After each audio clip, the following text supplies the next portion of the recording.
Here we go. So, on behalf of Department of Gastroenterology of Sir Gangaram Hospital, New Delhi, and Delhi Liver Foundation, I welcome you all to this webinar on obesity. So, while we are dealing with the COVID-19 pandemic, we are waiting for it to get over in next few months with the introduction of vaccine. We will still have to continue fighting with the pandemic of obesity, which is getting worse and worse with each passing decade. And also, there is no vaccine for the obesity for it to get over. The only thing we can do is to understand it better so that we can try and prevent obesity and then treat it better. So, in this endeavor, we had planned a series of webinars on obesity, and today is the second webinar of that series. In the previous webinar, we had tried to unravel what is the etiology of obesity and what are its genetic and environmental basis. In today's webinar, we will discuss the history of obesity and how do we define obesity and what are the different types of fat. So for today's webinar, we have two eminent moderators who need no introduction to this audience. One, Dr. Yogesh Chawla, who's the ex-director of PGI Chandigarh, and Lieutenant General Dr. A.C. Anand from the Army. And both of them are presently at the Kalinga Institute of Medical Sciences, Bhubaneswar. Here, I would also like to add that uh, when we used to have the normal conferences every year, we used to honor Dr. S.K. Sama Memorial oration we used to give. But since we are not having regular conferences, so we decided that every 2 months we will honor eminent gastroenterologists from India from each state. So last time we had honored Dr. MP Sharma for the SK Sama Memorial Award, and we are skipping this month. So every 2 months, so next month we'll again have this felicitation of some eminent gastroenterologists from some state. So I would now hand over the proceeding to our moderators, Dr. A.C. Anand and Dr. Yogesh Chawla, to introduce the speaker and begin the session. Dr. Chawla, sir. Thank you, Ashish. It's a pleasure to be a part of this symposium on obesity, a very important topic. And it would be my pleasure to introduce Professor Anil Arora, who is the chairman of the Institute of Digestive Diseases and Pancreatic Biliary Sciences at the Gangaram Institute in Delhi. He has been a product of All India Institute, has done a lot of work in the field of gastroenterology and hepatology. And I would like to invite him to talk to us on the history of obesity. So Anil Arora, please. Thank you, Dr. Chawla. Are my slides visible? Yes, we can see your slides. Yeah, good evening, everybody. All those who have joined the webinar, second webinar on obesity. My presentation is going to be on history of obesity. Greetings from Sir Gangaram Hospital. Being fat, is it good, ugly, or bad? I'll just take you through the history of obesity as to what does it mean.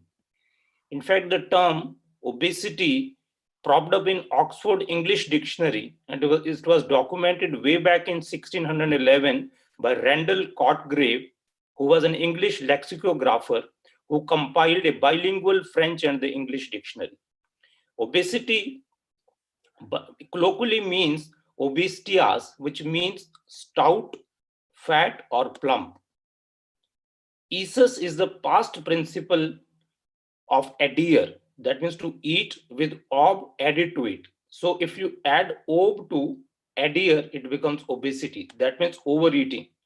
But surprisingly, it took us almost 500 years to understand that overeating may be a problem. And only today we do realize that it has become a worldwide health issue with high incidence and prevalence. And today we believe that obesity is a medical bomb which is awaiting to be diffused. So let's start it with the first question. Once upon a time, being obesity and being obese and being fat was a privilege. Was it really good to be fat? I'll give you 5 major reasons why it was supposed to be good for fat. In fact, it was, if you were obese, you were the only guys who were surviving. So it was a question of survival of the fittest, which has the roots of obesity during evolution. In ancient time, there was shortage of the food, and hence human mankind had to travel for ages to get the food. So this led to the hunting to catch hold and to store the food that was available scarcely. So the energy which was available from the food had to be stored as fat to cope up with the long periods of the time during which the food was not available. So the organisms which were able to store their energy in the form of fat for a very long period of time were able to survive and others vanished. Classical example is this trans-Siberian birds who would have to fly for 6 months to catch their prey across the Atlantics. So this led to natural selection of the excessive fat, that is obesity genotype, as a mode for survival. Secondly, it gave us a genetic advantage. Being fat gave us a genetic advantage. How did it give us? Let me explain you. Let's see the example of the Paima Indians. Now, the Paima Indian tribe lives on the Gila River Indian Reservation in Sacaton, Arizona. They are now famous for being fatter than any other group in the world. In fact, if you look at the Paima tribe, which is located in the Arizona in this region of the US, 50% of the people above the age of 35 are diabetic, which is extremely high prevalence and incidence of obesity in this subgroup of the individual. So what explains this obesity in the Paima Indians? The non-Native American poverty-stricken tribe who were struggling in the scarcity of the food, only those who could store the fat survived, rest all vanished. So before 1695, it was the need of the hour that those who were fat would be able to store the food and hence they survived. Rest all possibly vanished. Subsequently, in 1820s, the Paima Indians were invaded by Anglos, and with the constant industrialization and introduction of the refined carbohydrates, so that was a part of the staple diet which was provided to the Paima Indians. So the Paima Indians, by default, because of their existing genetic evolution, because of the presence of the thrifty genes, they were now fed with industrialized refined carbohydrate, which led to the victimization of these so-called Paima Indians. So a combination of the thrifty gene, which were at present an important asset of their living, it became a liability. So this is called a thrifty gene hypothesis. And it is for all of us to see that those Paima Indians who had underlying thrifty genes as a part of the evolutionary escape mechanism to escape from the death and the poverty, when they were given a diet containing refined carbohydrates, you look at the way they have grown up in their body fat and mass. And today, 50% of these are diabetic beyond the age of 35 years. In olden times, obesity was seen to be a part of being a well-being. And the classical example is the Venus of the Willendorf, which was discovered in Australia in 1908. And it was considered to be a matriarchal icon of fertility or the mother of the goddess. This was discovered in 1908. What does it depict? If you interpret this image which I have shown you, it tells you about the Venus figurines. It is a depiction of the nude women with exaggerated sexual features, a squat body with bulbous contour, pendulous breasts, and prominent body. And it represented an early fertility fetish, perhaps mother goddess. So it was commonly known as the Venus of Willendorf, which was discovered in 1908 in Australia. Third reason why obesity was thought to be good was the cultural connotation. In fact, the painter Rubens always would depict the full and rounded women as somebody who was Rubensic. That means something which was plump. It was in terms of pleasing and attractive way that these plump women were referred to as Rubensic. But subsequently, the sense prevailed, and in 1825 to 1905, slim cupids of the Borregi were considered to be better in the latter half of the 19th century. Then you have examples of the US presidential election, which we have just seen. In the 31st presidential election, the president gave the following information on his placard: a chicken in every pot and a car in the every garage. So this was the election manifesto of the president called Herbert Hoover. But look at what happened in 2016. A chicken in every car and pot in every garage, thereby meaning they by that time, by 2016, even the presidents and the people in the US have realized how bad it was to be fat. This further reflected through the American presidents in the first and second half of the 20th century. Look at the way you had opulent presidents in the initial part of US presidential election. Look at the Grover Cleveland, William Taft, and Herbert Hoover. All of them were plump. They were showing signs of opulence in the first half of the 20th century. And subsequently, in the latter half of the 20th century, look at the figures of the American president. You have John F. Kennedy, you have Ronald Reagan, and you have George Bush. And everybody knows the story of the 46th president election, which was conducted only about a week ago, and in which we know the weight does matter. And if you look at the weight of the Joe Biden and Donald Trump, it is always easy to understand that certainly the weight today is a liability, not an asset. So, ladies and gentlemen, a combination of the scarcity of the food throughout the human history, to being fat was good and flesh was desirable to escape the clutches of poverty and lack of food. It was reflected not only in terms of the art, literature, but also the politics of all time. And hence, fat at some time was good. But then how did the fat suddenly become ugly? Only in the latter part of the 20th century did it become stigmatized. And then before becoming bad, being fat underwent through a process of being ugly. Let me give you some examples of that too. In fact, first reflection of fat being ugly came way back in 1837. If you remember this famous novel by Charles Dickens in his fictional work as a wonderfully fat boy, which was presented in 1837, one of the most popular novels. When the same novel character of the good man called Joe was played by this actor called Marty, when he played this actor of fat boy, he attributed his rejection by the girls to being an ugly man. So by 1953, people realized that if you are woefully fat, you will be an ugly man. And the passion for slimming reached a frenzy by the middle of the 20th century when the supermodel Twiggy burst into the fashion scene and became a teenage icon. Let me give you the story of this girl called Twiggy. She was from Italy. In fact, in earlier times, it was more important for a woman to have the features which are shown on the right side.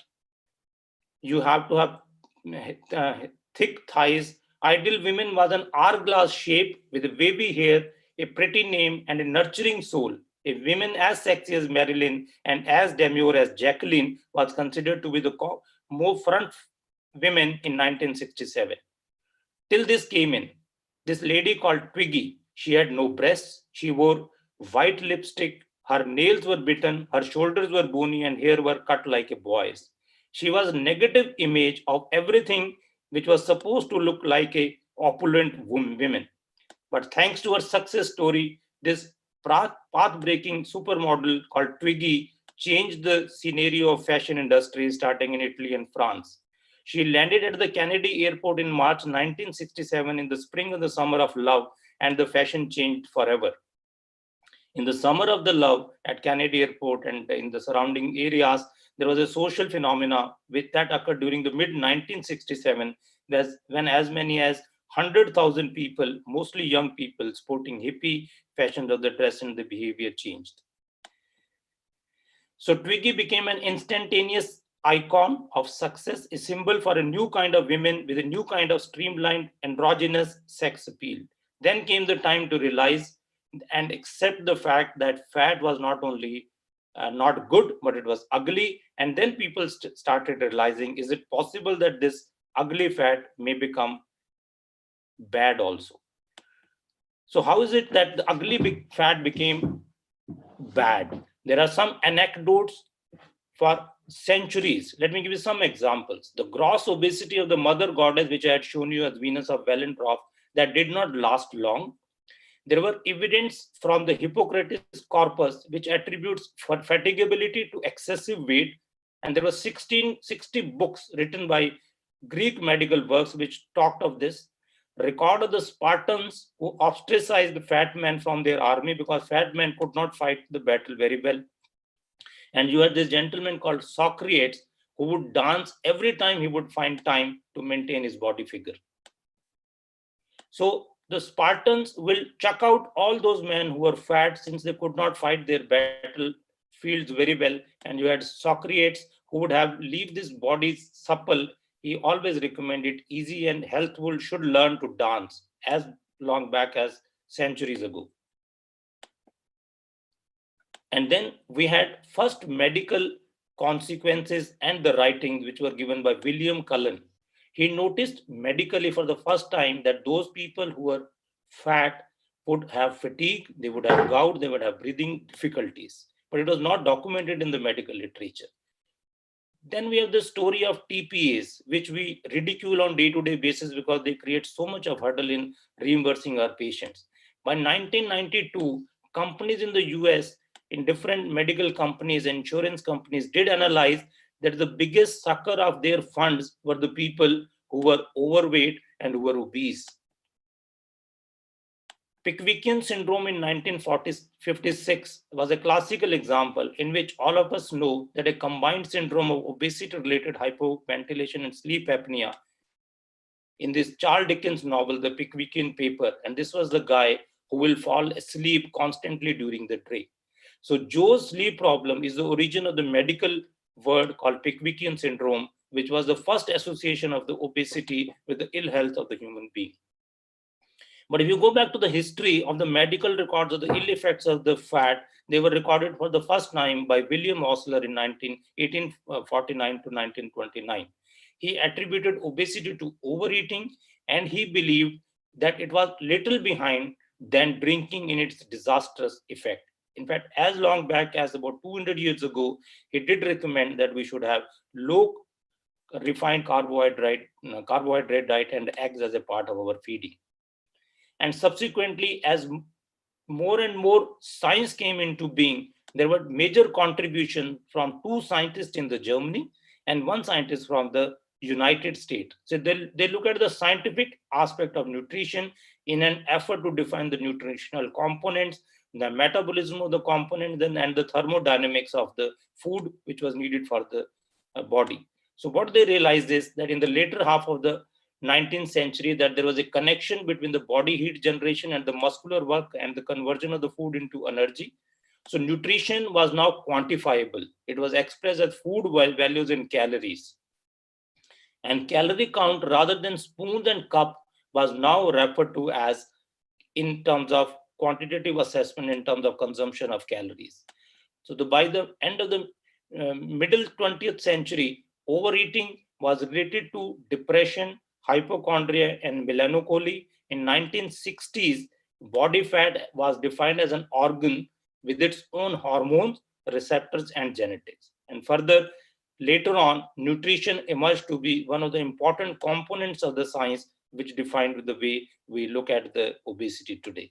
And thanks to this changing paradigm, we have newer definitions which were given to various societies which were trying to look at the nutrition and obesity. These were variously named as National Obesity Society, which was renamed as a National Glandular Society, then was renamed as American College of Endocrinology and Nutrition, American Society of Bariatrics, American Association of Bariatric Surgery, and then American Association of Bariatric Physicians. That only shows how the society was viewing the various components of the fat, whether it was a society, endocrinology, bariatric surgeon, physician, and whatnot. So this was the changing paradigm.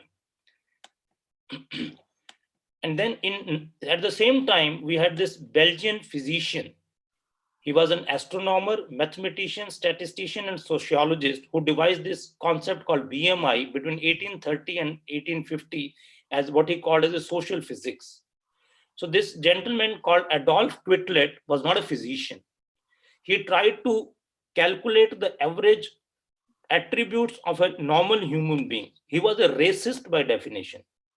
He calculated this index of body weight and height as a social index. For its inventor, the BMI was a way of measuring population, primarily white population, not an individual. It was designed to be a statistical tool, not for individual health. And then it was meant primarily for the white people, in which was done primarily French and Scottish, exclusively for white people. It was never used as a measure of obesity and ill health. In his honor, the Belgian did issue a stamp in honor of Dr. Adolf Quetelet. But the modern term body mass index, which was basically a part of his research, it was for the ratio of the human body weight to the scaled height, was coined in a paper published in July 1972, edition of the Journal of the Chronic Diseases by this gentleman called Enkel Kais et al. In 1972. And finally, and now we know, all of us, we almost have daily webinars on this. Obesity, metabolic syndrome, and frank NAFLD are just intertwined processes. One can lead to another, and all the consequential effects of that. To summarize, ladies and gentlemen, we know that obesity at time was considered to be good because it was the reason for you to survive. So that led to survival of the fittest. It gave you genetic advantage of living over and above others who could not survive because they could not store fat. It was supposed to be a sign of prosperity and well-being, and it also was a sign of opulence and cultural connotation, as even manifested in the president's elections campaign way back in US. Subsequently, the same thing became ugly when people realized that being fat became stigmatized. It was a reason for rejection by the girls. Then there was a passion for slimming, which reached new heights. And this new height was, I think we should give full credit to this girl called Twiggy from France, who was instrumental in changing the concept of the fat being ugly. Eventually, fat became bad. This is something which actually deserved to be bad because it leads to fatigue, gout, breathing difficulties, which were told to us by William Cullen in 1768. Biggest change for health insurance firms did find out that those who were obese were taking out the maximum amount of money from the insurance company.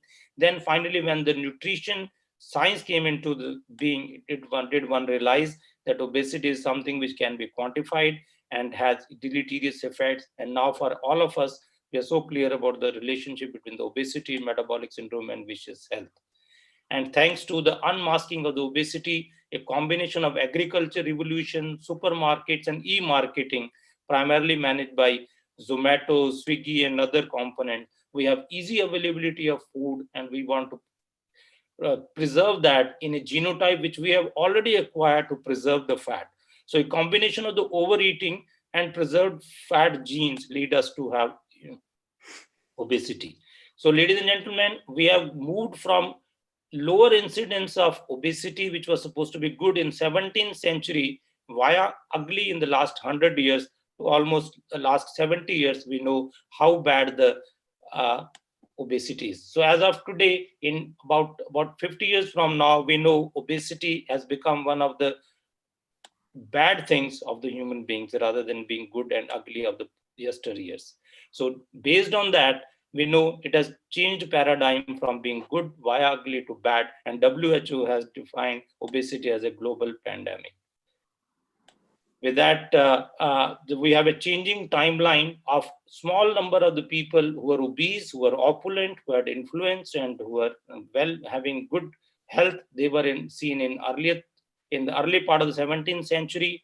The number of the people with obesity increased, but then 100 years ago, we realized it was ugly. And now, with increasing number of the people, almost 30% of the population in the world being obese, we know it is a bad disease, and we have realized it for the last 30 years. And with that, I'm going to thank my senior resident, who, in spite of being busy in his marriage ceremony, has really done a good work in helping me have this presentation. Thank you so much. With that, I'll hand over it back to the moderators. Thank you, Anil Arora, for a wonderful talk and giving us a brushstroke of the history of obesity. Unfortunately, obesity is a major problem, not only in the world, but has also occupied a large number of people in India. So I hand over the mic to Professor A.C. Anand now. It's a great pleasure for me to introduce Dr. Ajay Duseja, who actually needs no introduction. He's the Virat Kohli of our hepatology circles. He has been a sheet anchor in doing research on non-alcoholic fatty liver disease and about the fat, and he's going to talk to us that fat is not just ghee tin, but it is also a live tissue, and what are the different types of fat and what is the clinical implication of each type of fat. Dr. Ajay Duseja. Let me first share my screen, and are my slides visible and on full screen mode? Yes, they are visible. Okay. Thank you very much, sir, for that kind introduction, and my sincere thanks to Delhi Liver Foundation and the Gangaram team, Professor Anil Arora and his other colleagues for giving me this opportunity to be part of this wonderful symposium on obesity. And my job is now to take you through different types of body fats and its clinical correlates in next maybe 15 or 20 minutes or so. I think very elegantly Professor Arora has told us about the history of obesity. So I will also start with that. When we talk about obesity or body fat distribution, I think these are the common terminologies which are used. We call it as truncal obesity, which usually means that there's excess of fat or adipose tissue on the trunk, which is thorax and the abdomen. Or you call it as a peripheral, obesity, which means that your upper and lower extremities, the fat. Also, if you go back to the history, people do divide obesity something like what they call the male obesity, or typically the apple-shaped kind of obesity, also known as the android obesity, which has been very closely linked to insulin resistance, diabetes, and cardiovascular disease. And probably now we know that this is probably the more of abdominal kind of obesity, and we'll discuss more on this. Also, people said something like about gynoid obesity, which is also typically called the female obesity. Again, the kind of the pear-shaped, and which was less commonly associated with all these, metabolic complications. And now we probably know that this is probably more of, subcutaneous adipose tissue, which, people were earlier talking about. So more scientifically, if we have to look at the classification of body fat distribution, which I have been asked to do, I think the literature says that you have a subcutaneous adipose tissue, SAT in short, or you have an internal adipose tissue. And then there are certain ectopic sites which are not normal sites for fat deposition, but then when there's an overflow of fat, the fat goes and gets deposited there. So these are the ectopic sites. In the internal adipose tissue, they have divided into intrathoracic and intra-abdominal. And further, the intra-abdominal, the subcutaneous has been divided into superficial and deep, and the intrathoracic as around the heart or pericardial and perivascular, and the intra-abdominal, which is also known as I said, the visceral adipose tissue, has been divided into intraperitoneal, which basically is constituted by the greater omentum and the mesenteric fat, and extraperitoneal, which is the preperitoneal and the retroperitoneal. So I think this is the classification which most of the literature would agree on. And giving you the picture, the pictography of this body fat distribution again, I mean, this is what they say. This is the, the subcutaneous fat, which is the superficial subcutaneous fat. Then there is a layer of fascia here, and then this is the deep subcutaneous fat. And rest all is the intra-abdominal fat here. And in the intra-abdominal, this is the greater omentum. This is the mesenteric fat, and this is the retroperitoneal fat. So this is just the picture about the same thing which I said earlier. The ectopic fat, which I said, again, as I said, is the result of the lipid overflow or the fat overflow Normally, as I said, subcutaneous fat is thought to be the site for the deposition of this fat, the subcutaneous adipose tissue. But then, as I said, visceral adipose tissue do also contribute to that. But whenever there's an overflow, I think the visceral adipose tissue tend to increase in size, and the fat goes on to the certain other ectopic sites, and some of these include, we know, the liver fat, the myocardial and the epicardial, muscle, kidneys, pancreas, and various other organs. And all this ultimately leads on to the syndrome of what we call the insulin resistance, and increases the cardiovascular risk and various other complications, which obviously we would be discussing. Now, what are the determinants of this body fat distribution, which we just discussed? That, I mean, you have a subcutaneous adipose tissue, you have the visceral adipose tissue predominantly, and then the ectopic fat distribution. So what are the determinants? So I think this is dependent on various factors. And then to summarize, what I have written here is the age, gender are very, very important factors, and maybe we'll have some discussion on this. Your race or your genes are also determinant of the kind of body fat distribution you are going to have. And finally, I think the, as I said, in addition to the genetic factors, the environmental factors are very, very important.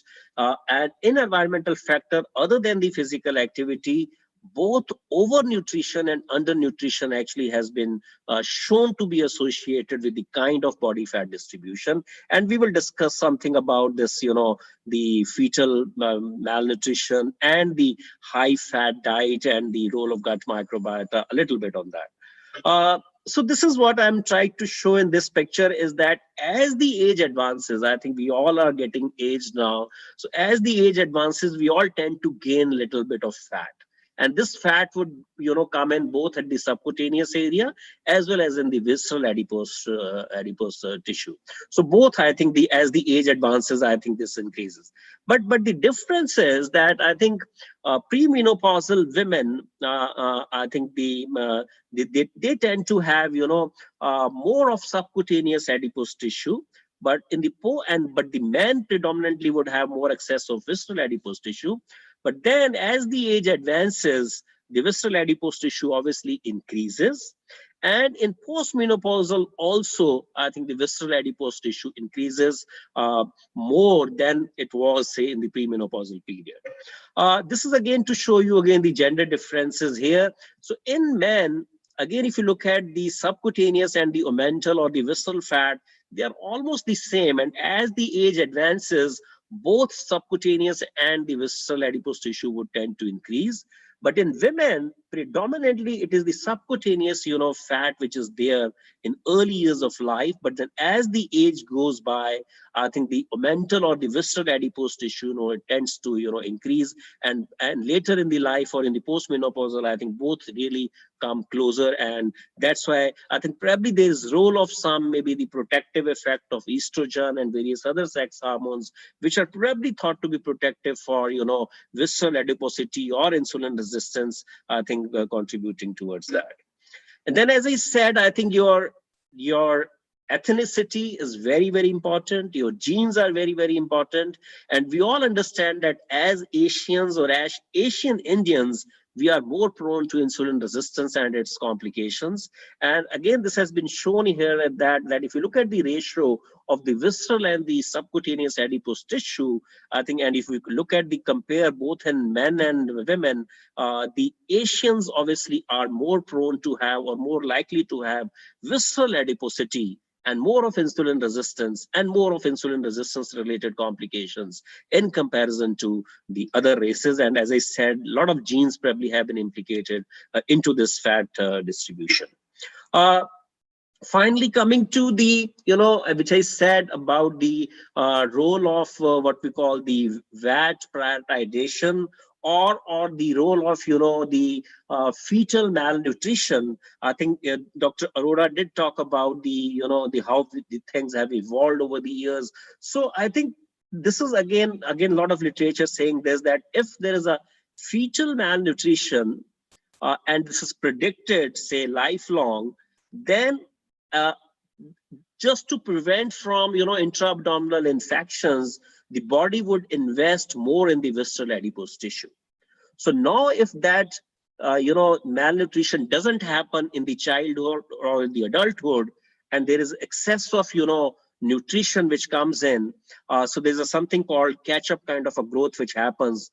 But then that those whole calories, because as I said, the visceral adipose tissue was kind of prioritized from the, fetal time, I think this tends to, get bloated, tends to get bigger, tends to get more inflamed, and that probably leads on to the abdominal obesity and its chronic inflammatory state and all the complications and the metabolic syndrome which we talk.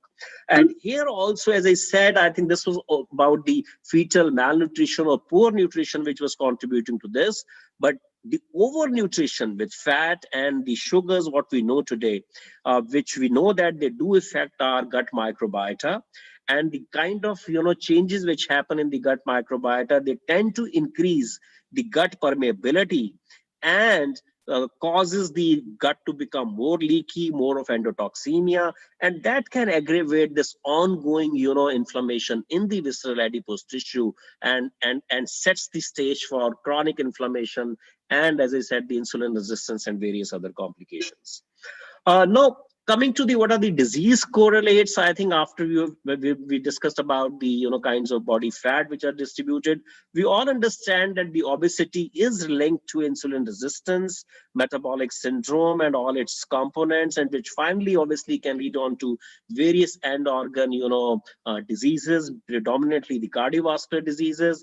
We as hepatologists, we understand about the fatty liver disease, and then the obstructive sleep apnea and various kinds of malignancies. So briefly, I'll just go over how these diseases or disease correlates are there with the kind of obesity and the body fat distribution. So now the first question which comes to our mind is, we've talked about the subcutaneous adipose tissue, we have spoken about the visceral adipose tissue. Now, are these both bad, and are these both causing insulin resistance and metabolic syndrome and its complication, or one is worse than the other? So overall, again, if you look at the literature, there are points favoring both visceral and the subcutaneous adipose tissue. They could be linked to insulin resistance, but the data favors more of visceral adipose tissue. That is linked more to insulin resistance, metabolic syndrome, and various complications. So why so? Because if you look at all patients, those who have obesity, every one of them do not have metabolic risk factors or metabolic complications, say of diabetes or cardiovascular disease and all. So some of them are, even though they are obese by, I think we will listen to the definitions of BMI and the other things, but some of them who are obese by the definition but could be so-called metabolic healthy. So they are known as metabolic healthy obese. So in them, what is there which is kind of protecting them from getting these all metabolic complications? So the literature says that there is probably difference in the body fat distribution in them. They probably have more of even though they are obese, probably they have more of subcutaneous adipose tissue which is grown up rather than the visceral. So this is a point which favors that visceral is more linked to the insulin resistance rather than the subcutaneous. Also, we know that metabolic abnormalities, including fatty liver disease, can happen in normal body weight. So these are known as metabolically obese but normal weight individuals. So again, the rationale or the reasoning behind this is that this is also dependent on overall body fat percentage, but also on the kind of body fat distribution. So these patients, those who are lean or those who have normal body weight, in them, if the visceral adipose tissue is more than the subcutaneous adipose tissue, I think they can still have all the metabolic abnormalities, and we know the pathogenesis of lean NASH and all that. So again, I think type of fat and the visceral adipose tissue comes in here, which is probably the culprit, even in normal, body weight individuals, contributing to insulin resistance and its complications. Also, there is data which is available that if somebody tends to gain weight, and if he tends to gain subcutaneous adipose tissue, I think the insulin resistance doesn't really increase, rather it can come down. But then if the visceral adipose tissue increases, then the odds of having or increasing insulin resistance goes up as high as 80%. So these are the points all favoring towards visceral adipose tissue as the culprit for insulin resistance and all its complications.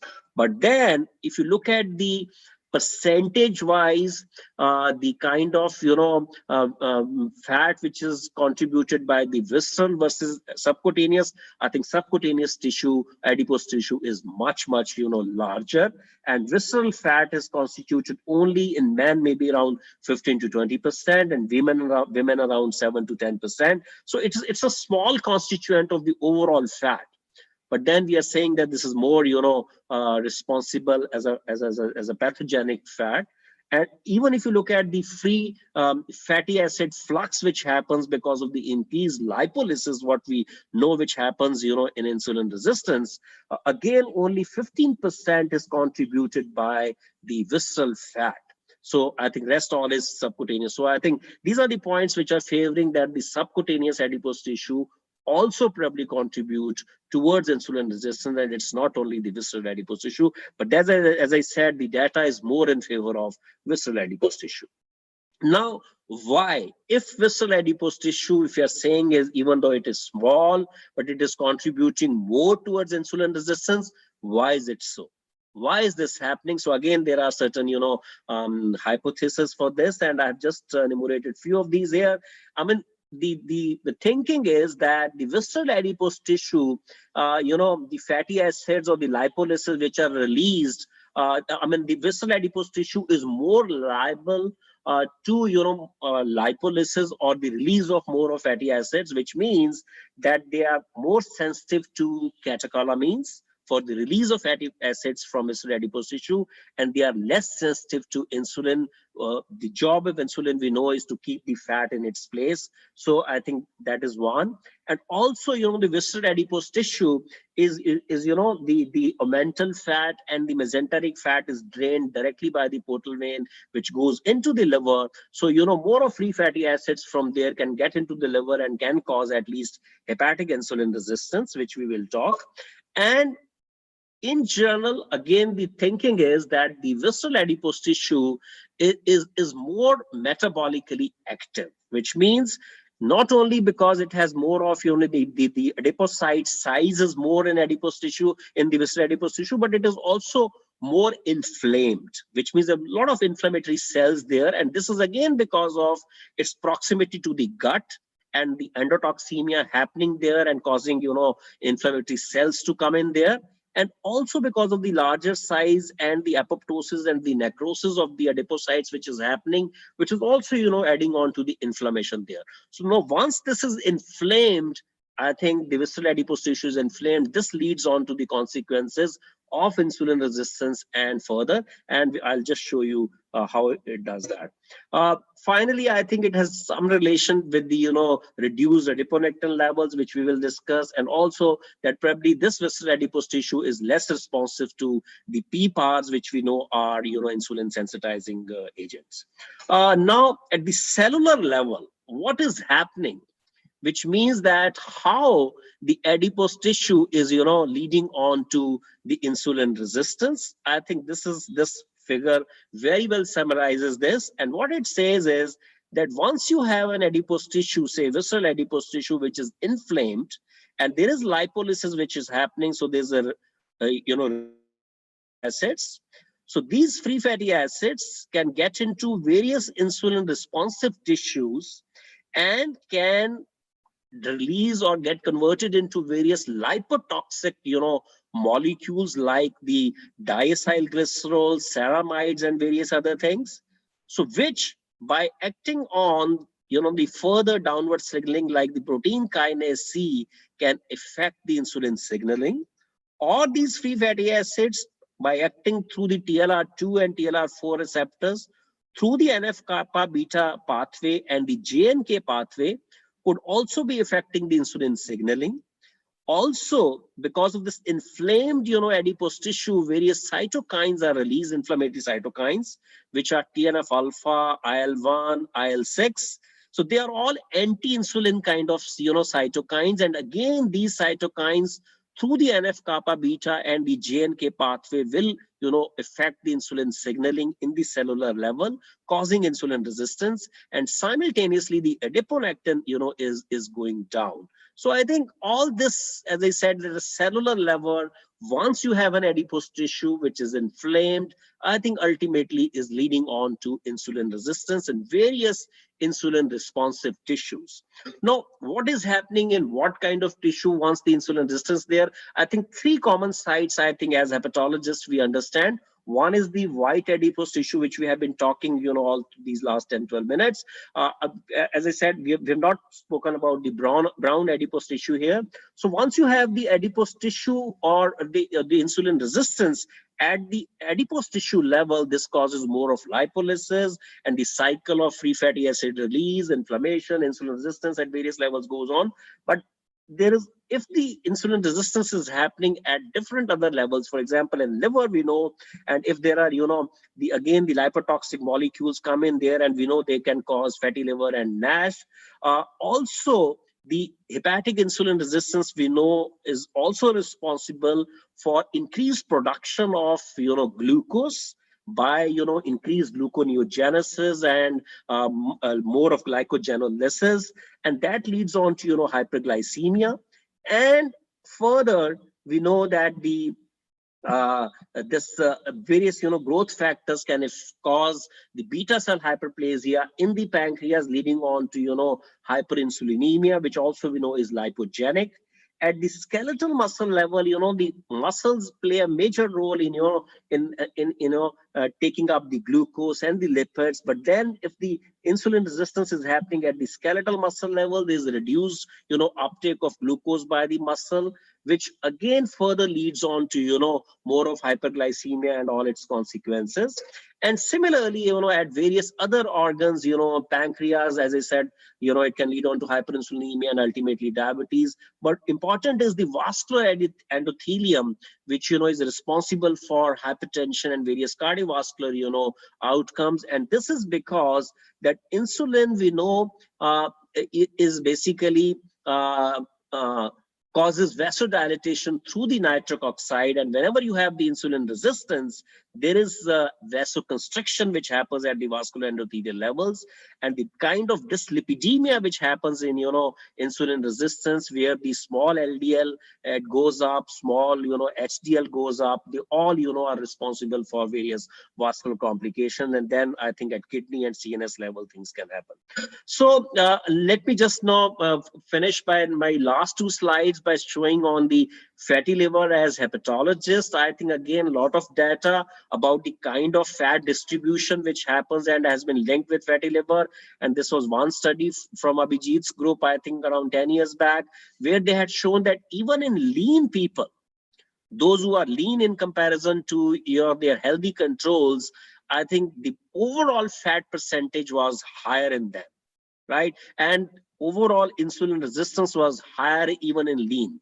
So they said that overall fat percentage is higher, they are more of insulin resistant, even though their body weight as per the BMI was not high. We did this study again around 8-10 years back, and that time Narendra was with us in the department. And again, I think Dr. Praveen is going to talk about the various ways to measure with different kinds of fat. But this is the plain CT which we had done at L4, L5 level, and this was the subcutaneous adipose tissue. This was the visceral adipose tissue, and we tried to correlate all this with the severity of NAFLD, and we found that the both are probably related to the severity of fatty liver disease. But one interesting finding which we found was that when we corrected the visceral adipose tissue for BMI and looked at the differences between the lean and the overweight people, there was no difference in the visceral adipose tissue in them.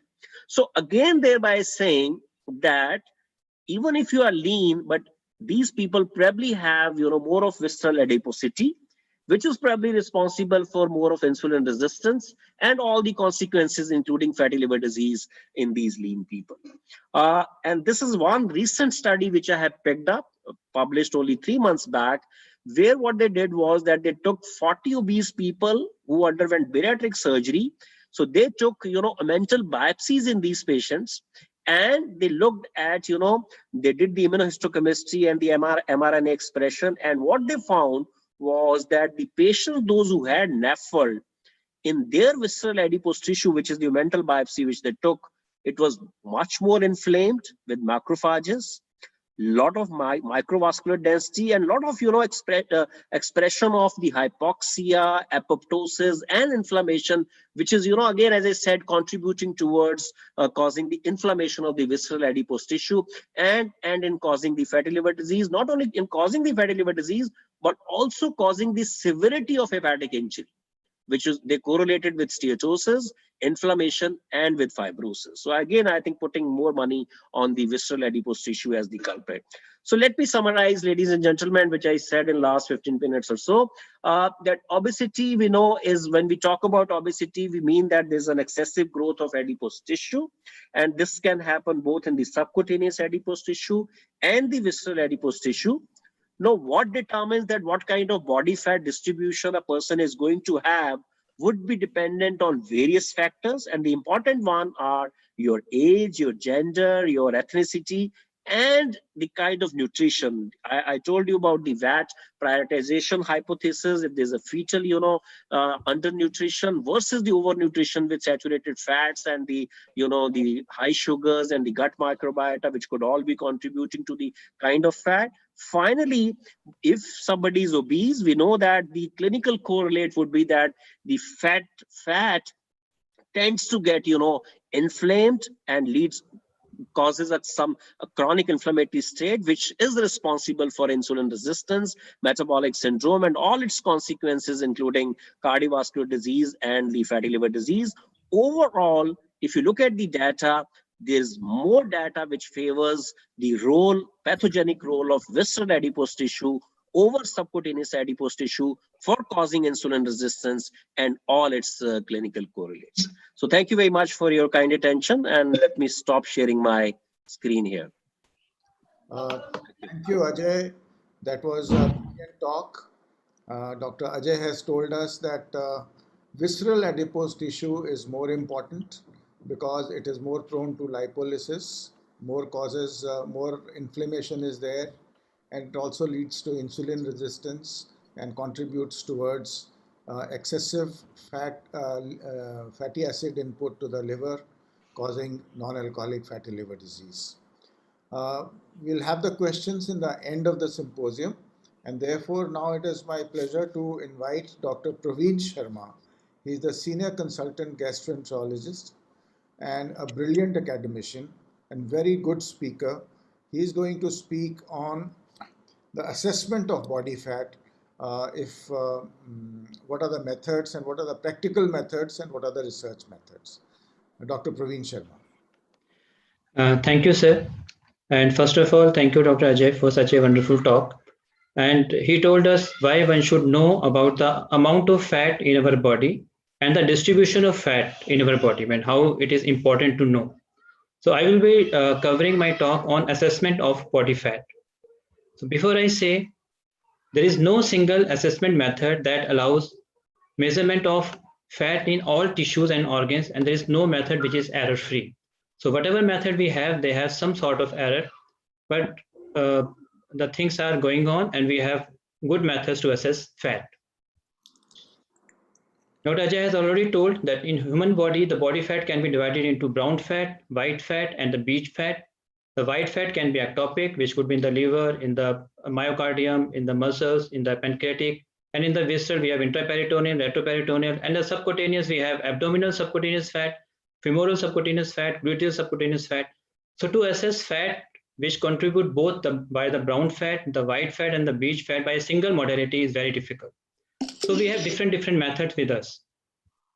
So first of all, the types of fat which we have in our body, it is divided into three types: the brown fat, which is rich in mitochondria and looks brown; the beige fat, which is intermediate between the white fat and the brown fat; and the white fat, which we are talking about, that it can be into the visceral or the subcutaneous. But for the obesity treatment, now the theory has now been changing. It is now hypothesized that somehow we can change our white fat into the brown fat, so obesity can be overcome. But it is a difficult area and the research is going on. But the assessment method for the assessment of brown adipose sites are also going on. So what are the different types of method which we have? We have methods which are based on anthropometry. We have methods which are based on density methods like underwater and air displacement plethysmography, conductivity-based method like bioelectrical impedance, the DEXA, and the imaging like CT scan, MRI, and the PET scan. So I will go by one. So how do we assess body composition? Our body can be divided into 4 compartments. So we have 2C model, 3C model, and the 4C model. So most of the tests which are there for the assessment of body fats are divided into these models. So our body can be divided into body fat mass and the fat-free mass. If we can go above it, then the fat-free mass can further be divided into the lean tissue mass and the bone mass. And the lean tissue mass can be further divided into proteins and the total body water. So we have 4 compartment models, which is a combination method. We have 3 combination models, which are like DEXA, bioelectrical impedance, and the CT and the MRI, and the density method, which are underwater and the air displacement method. First of all, we see why do we need to go for so much of advanced tests for the assessment of fat, though we have anthropometric tests which are well validated over the years for the complications of obesity. The first and the foremost is the body mass index, which is weight in kg divided by height in meter squares. Though it is very simple, easily measured, population based, and it has been shown to associate with other risk factors, the complications of obesity. But why it is so not being used?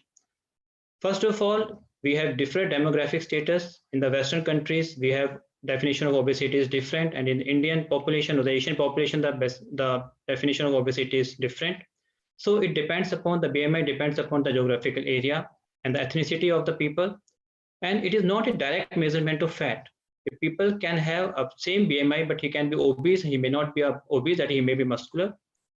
And the BMI vary in extremes of age. For the smaller children and for the adult group who are more than 70 years, fat distribution is not assessed.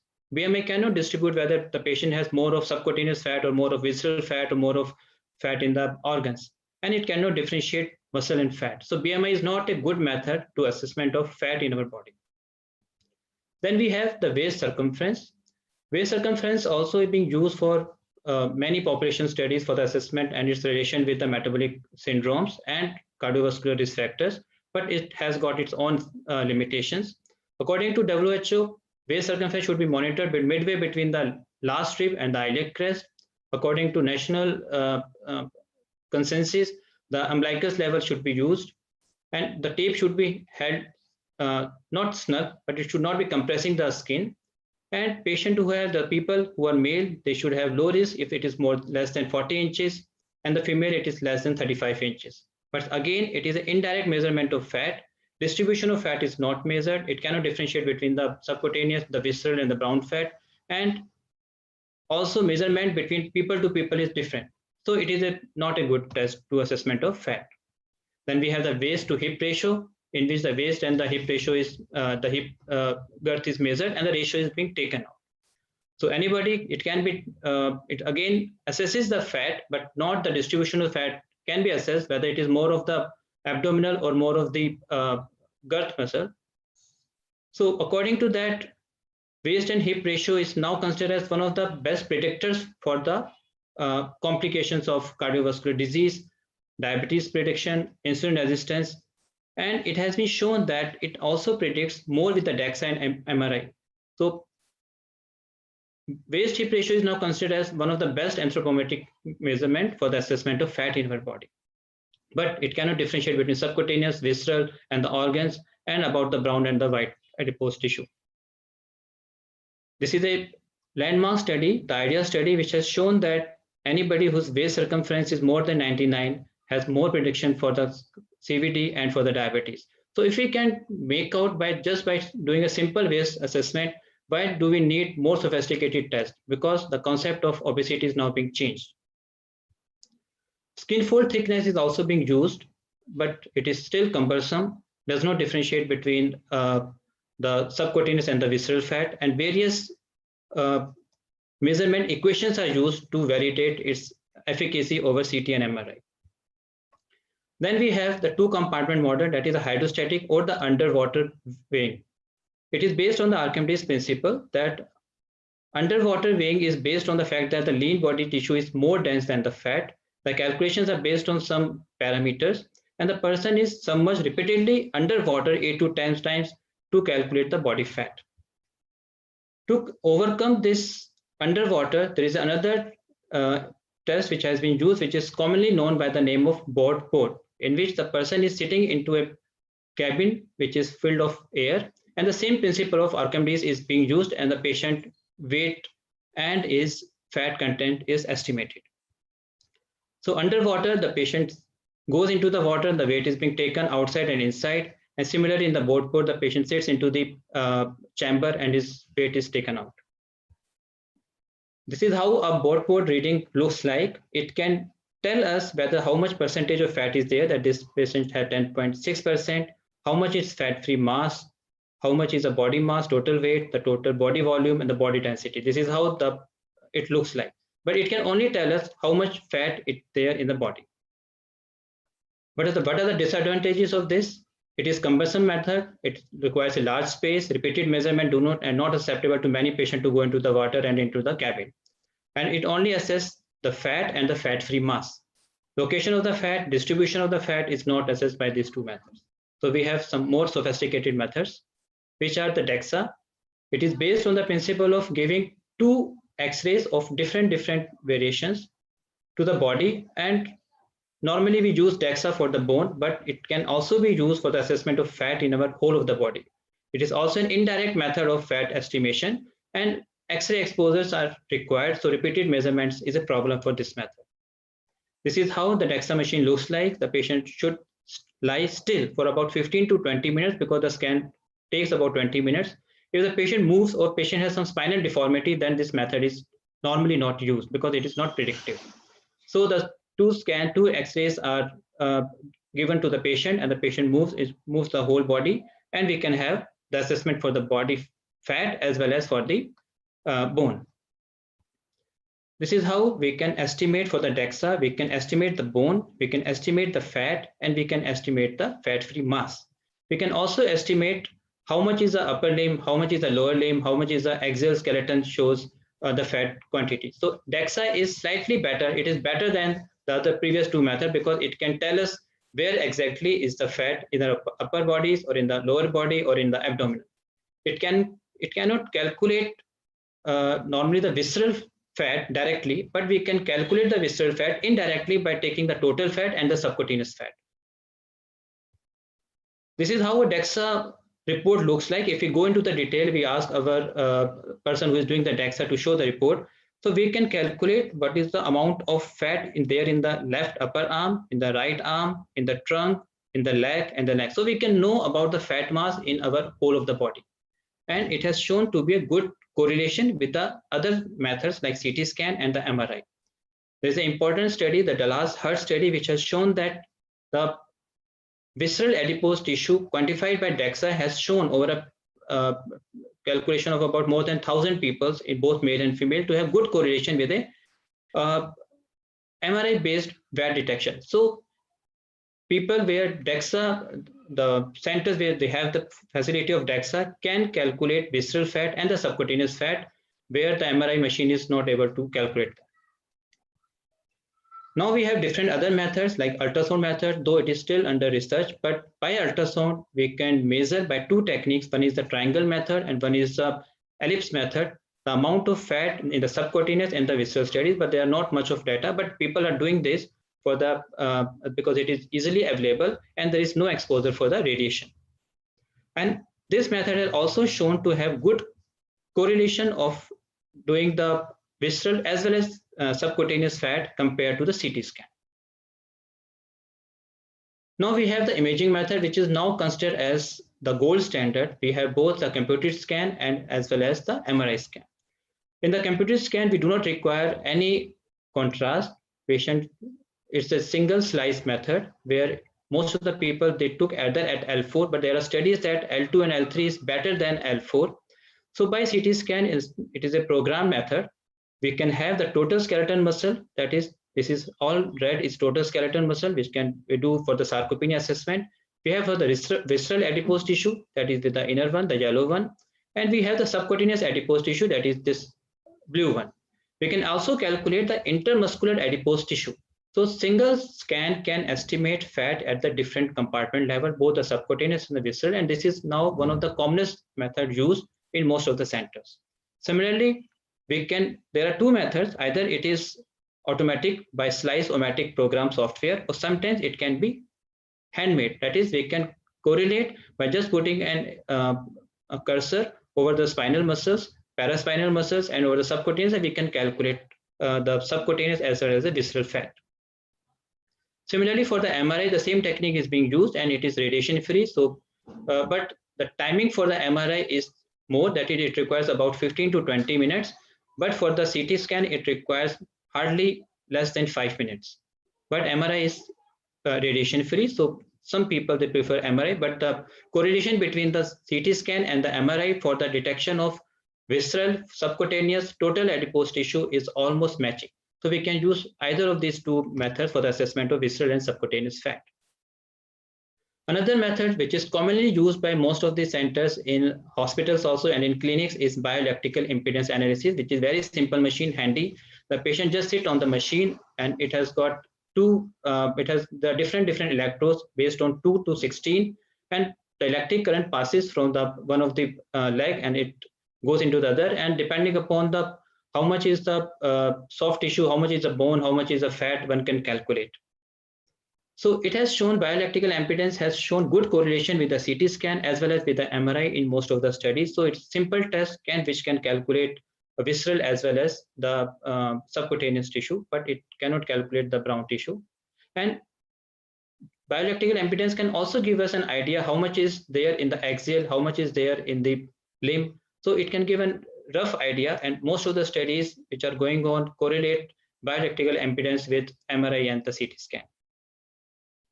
So, but there are some loopholes in the bioelectrical impedance also. It varies depending upon the electrodes used, it varies depending upon the machine used, and it depends upon the hydration of the patient. So depending upon the hydration, depending upon the machine, depending upon the electrodes, it calculates differently the visceral and the subcutaneous adipose tissue. So there are some drawbacks of this method also. Another simple method is near infrared entrance. In this method, there is a small probe which can be used in our clinic. It is a small probe which is put most of the time over the biceps, and it gives a reading of your fat mass. So it is there are not much of studies which have correlated this method over the CT scan and the MRI or the DEXA, but there are few studies which have shown that it gives a rough calculation of the fat and the amount of muscles in our body.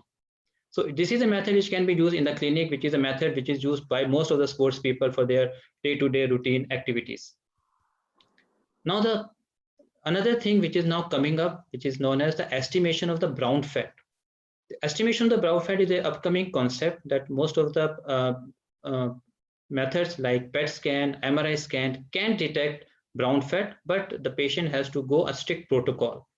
That the patient should be, the PET scan is done under a thermoneutral state, then the patient is exposed to a cold exposure up to about 15 degrees Celsius over a period of about 30, then the brown tissue get activated and it get picked up on the PET scan and on the MRI. So this is a method which is now considered as that one of the methods to reduce the obesity, is that we can convert the white fat into the brown fat so that it generates more of heat and the patient gets less obese over the period of time. So we have different methods for the assessment of brown fat, which is there by the PET scan or by the MRI. So new methods are now being coming up, but there are certain loopholes that the patient has to expose, that patient should be off some medications like any sedative medications, beta blockers, and most of the NSAID that should be off before doing this scan, and patient has to be subjected to a rigorous lower temperature for the assessment of this brown fat. So MRI can also be used. There are certain machines which are now being used for the estimation of brown fat itself. And to summarize, in the last, I just make a table that there is no single assessment method that allows measurement of fat in all the tissues and organs. And the anthropometric measurements, they are based on indirect method. They are simple. They are population based. They show good correlation with the metabolic syndrome, but they cannot distinguish fat from the muscle, from the bone, and the distribution of fat cannot be detected. Underwater or the board, they are also indirect method based on the density. They are most close to the direct assessment of method, but still they are cumbersome. Availability is a problem. Patient has to keep his clothes off. That is a problem for most of the patient. Space is a problem. Type of the fat cannot be detected. Then we have the DEXA, which is now considered as the method of choice for maybe most of the children. In most of the studies has shown that DEXA is better than the CT and the MRI for the assessment of the fat. So it is based on the assessment of density of the tissue by using two X-ray beams. It is considered as one of the gold standard for the pediatric group, but it is also easily available. But radiation exposure is a problem. Obesity is a problem.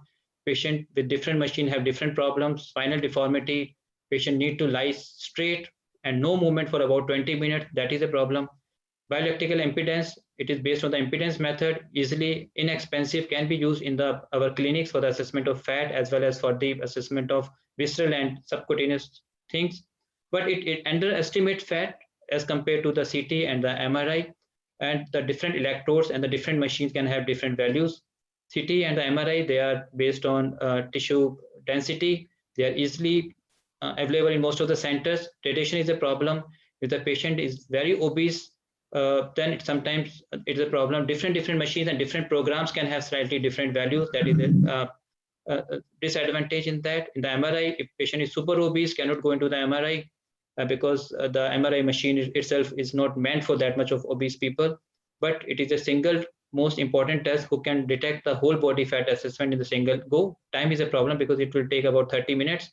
Then the PET scan and the MRI scan for the assessment of brown fat, but the patient has to undergo a cold exposure.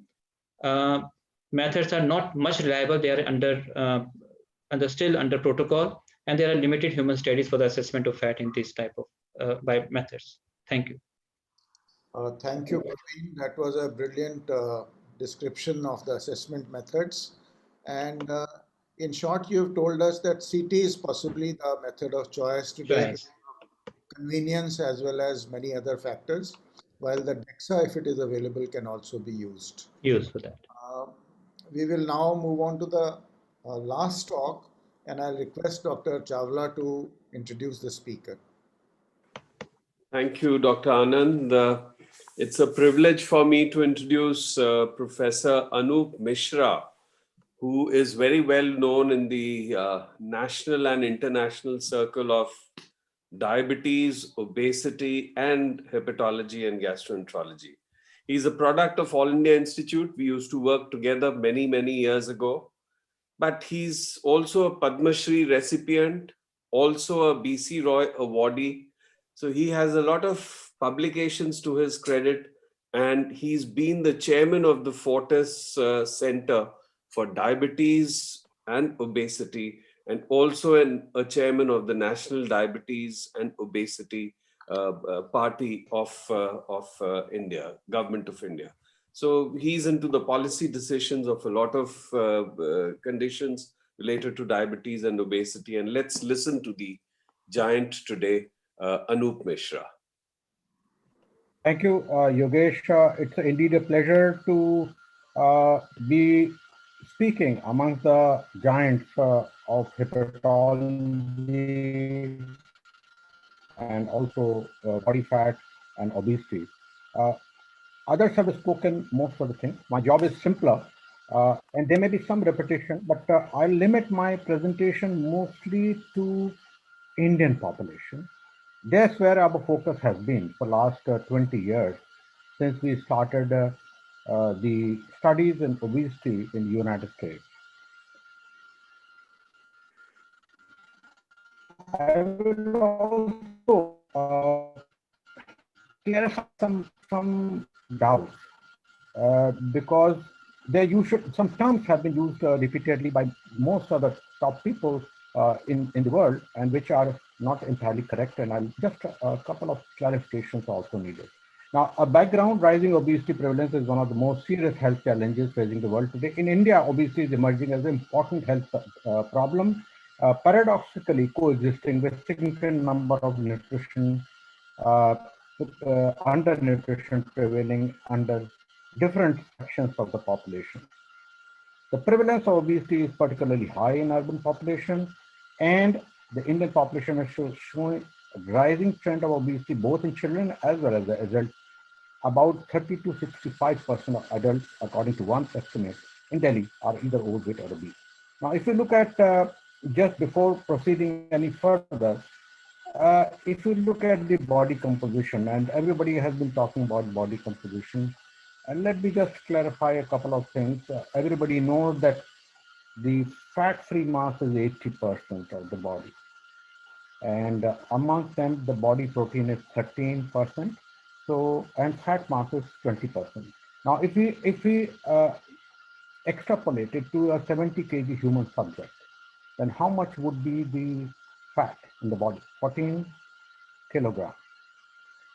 Now, if 14 kilogram is further, divided into the subcutaneous and the visceral or so-called visceral fat, then it will be 4 kg versus 10 kg. 10 kg will be the subcutaneous fat. So you see the weight of the subcutaneous fat is far more, 3 times more than the intra-abdominal, thoracic, and pelvic visceral fat. And everybody says my muscles are too much and things like that. The muscles are only 9 kg. They can be increased in size also. Now, the second thing is about called visceral fat. Now, this is the this is the seminal publication. Anybody who wants to read about body composition, this is the publication. This is in 2003, but I don't think anybody has surpassed this particular publication. This is total adipose tissue, and the various compartments of visceral adipose tissue. This is interesting because everybody thinks that abdominal is the visceral adipose. It is not. It is the thoracic intra-visceral tissue, it is abdominal visceral tissue, and it is pelvic visceral tissue. So once we talk about so-called VAT, it is an incorrect term, and it encompasses all then visceral tissues. Or if you want to specifically say about abdominal, then you say intra-abdominal visceral tissue or intra-abdominal adipose tissue. Now, obesity in South Asia, there are a number of publications that we have on this issue. This is one of the recent publications, and you can see that abdominal obesity by several, including Chandigarh here, several publications, abdominal or general obesity prevalence is listed here. The general obesity 11 to 30% and abdominal obesity 18 to 36%. But the national surveys tell otherwise. Look at the national survey. National Nutrition Monitoring Urban Survey of 2017. These are various states. And this is the men and women prevalence of obesity. Look at the very, very high prevalence of obesity in New Delhi, Tamil Nadu, Pondicherry, Gujarat, Kerala, up to 50%. And this is the national survey. Look at that. And especially in women. So women surpass 1.5 times more obesity in women. And so are related metabolic syndrome problems in women. Now, which measure of obesity we have already talked about? Just to go through it again, body mass index, waist circumference, waist-hip circumference ratio. It is not waist-hip ratio, it is waist-hip circumference ratio. Waist height ratio, body fat, sagittal abdominal diameter, CT, MRI defined abdominal fat, or any other fat, and a body shape index. This is a recent publication on this new method. This is BMJ Open, a body shape index. And moreover, as far as body mass index is concerned, that we freely use this formula of kg by meter square from the Western population, where it has been proven that this formula is correct. Kg by meter square, this ratio is correct. India, nobody had proven in Indian population. Still, a publication here, which on which we wrote editorial with Nikhil Dhurandhar, that the current formula of calculating body mass index is actually applicable to Indian population. And there was huge amount of data the authors used to see that this kg per meter square is correct for Indian population. We have number of publications. Otherwise, we are proud to say that in a symptometric assessment of obesity research from 2007, the year I left All India Institute of Medical Sciences, to 2016, we are at the top as far as publication is concerned, ahead of most of the government institutions and other groups. And we continue to publish in COVID-19. Look at the publication at down. We have a number of publications on obesity and COVID-19 concern.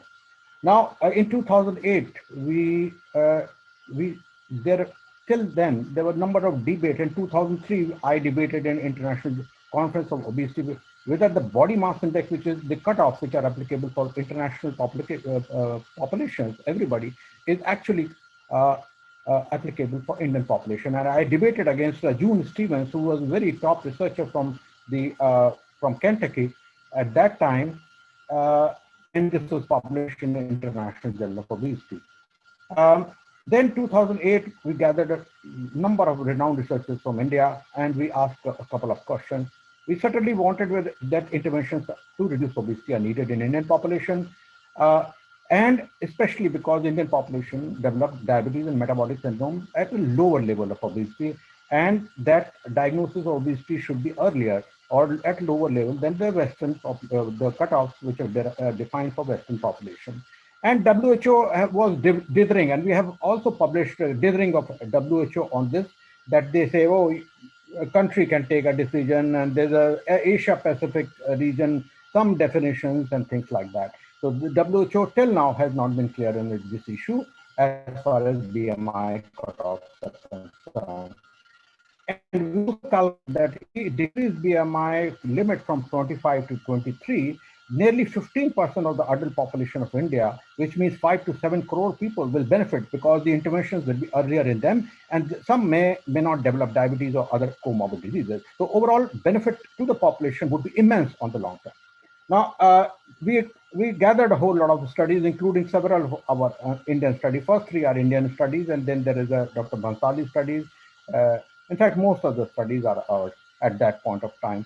And this is one way to define obesity. You look at the body fat, and then you look at the BMI, you have ROC curve, and look at the optimum BMI level to define a particular percentage of body fat. And we define at this, most of the studies define 23 as the optimal level.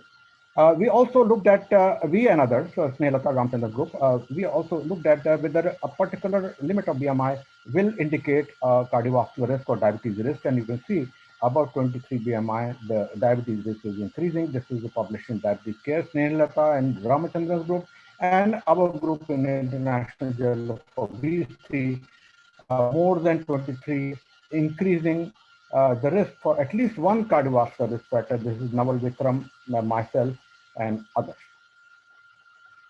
But then subsequently, recent times, there is a resurgence of interest in the nations which were not taking interest earlier, for example, UK and USA. So in 2008, when we fixed the criteria for obesity, lowered the criteria for obesity in Indian population, then UK in 2015 did the similar thing for the for migrant Asian population. US, there was no move. But there were a number of studies which are appearing. Look at this particular study where 5 ethnic groups, including South Asians, have been compared, and their metabolic abnormalities phenotype has been seen. Now look at this where I've outlined in the yellow. These are the normal weight people, and Indians have highest rate of metabolic abnormality, though they are normal weight. Dr. D'Souza was saying the similar thing. And cutoff for BMI for having increased risk for metabolic abnormality, similar to our previous experiment where we looked at the cardiovascular risk factor, was 19.6 for South Asian population. So only below 19.6 that the South Asians have no or better metabolic risk profile. This is Annals of Internal Medicine, Dr. Gujral, who is my colleague, his work, and Alka Kananian's group. Then subsequently, number of other groups. Look at this: BMI and risk for type 2 diabetes in South Asian, Chinese, and blacks in USA. And this is incidence, depending on the incidence of diabetes. And look at the South Asian, similar findings in 2008 that we determined, as was determined in 2016 here. South Asians 24, Chinese 25, black 26. And subsequent to that, American Diabetic Association lowered the criteria for checking for diabetes. not BMI criteria for obesity, but for checking for diabetes as 23 for all Asian population. Now, remember, any research when we are saying Asian, it means a whole lot of groups. It does not mean South Asian. Here is the South Asian population, but number of other research has been done for Asian population. So they fix for all Asian population. There are 60 types of Asian population. Now, previous to that, we also worked on the MRI using MRI and DEXA scan, multiple measures of obesity, and using more than one cardiovascular risk factor. We looked at what is the optimum cutoff for body fat. And look at this, 25% for men, which is similar to the Western population. Some of the people have worked on this, and women, 38%, 30 to 35 to 40% are various cutoffs in the Western population. We also looked at a fat trunk percentage cutoff and total lean mass cutoff, which is also given here. This was published in 2011. Now, coming to the waist circumference. Measurement of waist circumference was referred to in the earlier presentation. And those of you who are interested in management of obesity in adults, this is our very good publication in Indian Heart Journal. And this is the diagram which has been given. Waist circumference is subject should be fasting state, number one. Standing erect, observer should be sitting in the front of the subject. Waist circumference is measured with non-stretchable, flexible tape in horizontal position, just above the iliac crest at the end of normal expiration. So patient should take 1 or 2 breaths and then normal expiration. This is the correct way of taking. Of course, there are other ways also where the lower angle of rape than anti-reciprocate is fine. In between that, it has, but that's a little difficult, and this is the easiest and the best method.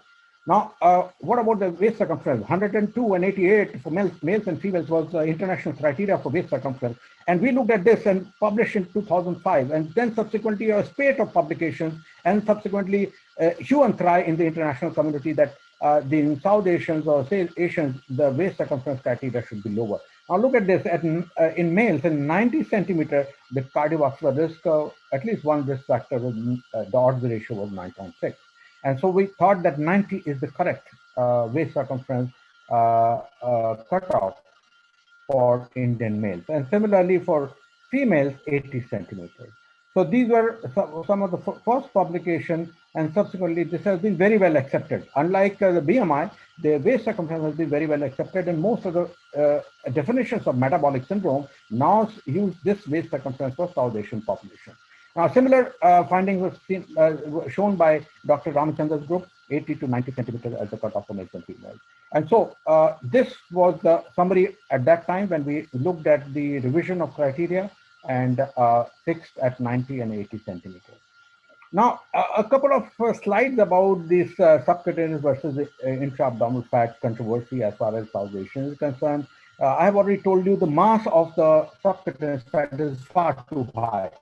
So anything, even a small bit of free fatty acid which is coming out of the subcutaneous fat is far overshadows the intra-abdominal fat. But even look at this, in South Asians, it is intra-abdominal fat perhaps is not high than the white people. It is the subcutaneous fat which is high. Look at this. This is a very good publication by Lear, who have been working in obesity from UK. And look at this. The BMI matched population, waist circumference almost matched population, but body fat far too high in South Asians. But look at total abdominal adipose tissue area. The total abdominal adipose tissue area is almost 100 high than Chinese and 50 high than European. And subcutaneous fat, look at this, 265 here, 221 here, 309. And visceral adipose tissue intra-abdominal, 100, 100, 150, not much of difference. It's statistically significant, but not much of difference. So it is the subcutaneous fat which is thick, very thick. And this has been shown by Abate's group from UT Southwestern, that if you look at the calipers, the subcutaneous fat measurement with the calipers, in the subscapular area and the suprailiac area, we will have double the amount of subcutaneous fat.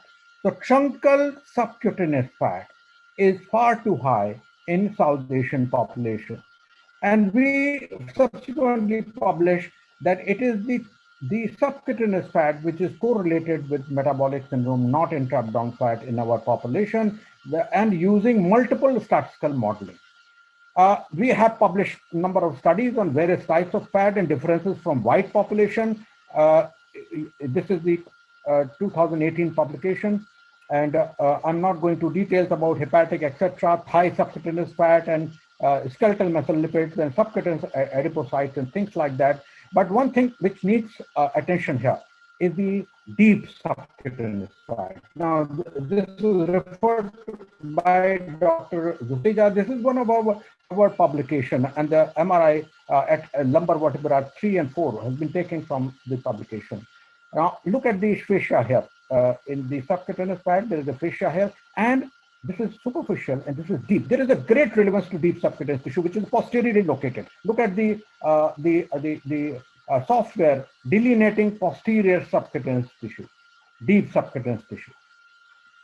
The cells are different. The metabolism of this deep subcutaneous tissue is different. And I have a number of slides, but I'm not going to show you that. But just to suffice that this is a different kind of fat. And if you go down from lumbar vertebra 1 to lumbar vertebra 5, which we did in this very good publication 1997 from UT Southwestern at Dallas, the subcutaneous tissue mass increases by twofold. And this is predominantly because of posterior subcutaneous tissue, which on hyperinsulinic euglycemic clamp, which we did at that time, is highly correlated with insulin resistance. It was not superficial, not intra-abdominal. We further here looked at the using an MRI study in the non-obese patient with diabetes and matched controls, non-diabetic controls. We found that the moment, and these are newly diagnosed diabetic patients, the moment they become diabetic, if you look at their total abdominal fat, intra-abdominal fat, they're far too high than non-diabetic controls, BMI matched. And liver span is also, this is a PLOS One publication we did some time back. As far as the brown adipose tissue is concerned, we have talked about how to measure brown adipose tissue, but there's a difference of brown adipose tissue in South Asian population. Look at this, total BAT volume of South Asian, this is a UK study, was far too less than white. That means non-shivering thermogenesis was increased in white and not in South Asian, and resting energy expenditure was far too low. So sitting, we are at metabolic disadvantage. So both people are sitting, South Asian and white Caucasian, they are spending more money, more energy because of the brown adipose tissue. So this is the diagram that was pushed by my colleague from UK, that in people who are not going to be having much of metabolic abnormalities in the blood and otherwise because of multiple factors, if we take energy, too much of energy, in the most of the energy is deposited in superficial subcutaneous tissue and the site hyperplasia. Now this doesn't produce so much of free fatty acids, so liver is protected and there's no change in the cardiovascular, cardiometabolic risk factor. However, in people who are predisposed like we are, then there is a hypertrophy of deep subcutaneous adipose tissue, which has a greater propensity to throw out free fatty acids, and then liver, heart, everything is affected. So we, in 2000, coming back to the story, we fixed the MRI for the BMI definition for overweight as 23 and obese as 25, as opposed to 25 and 30. And but the story, as has been mentioned earlier, does not end here. And recently, there have been a lot of opposition to BMI as a criteria for obesity. Like my friend from Canada, Arya Sharma, Canadian obesity chiefs, they have put a different version of diagnosis and management of obesity recently.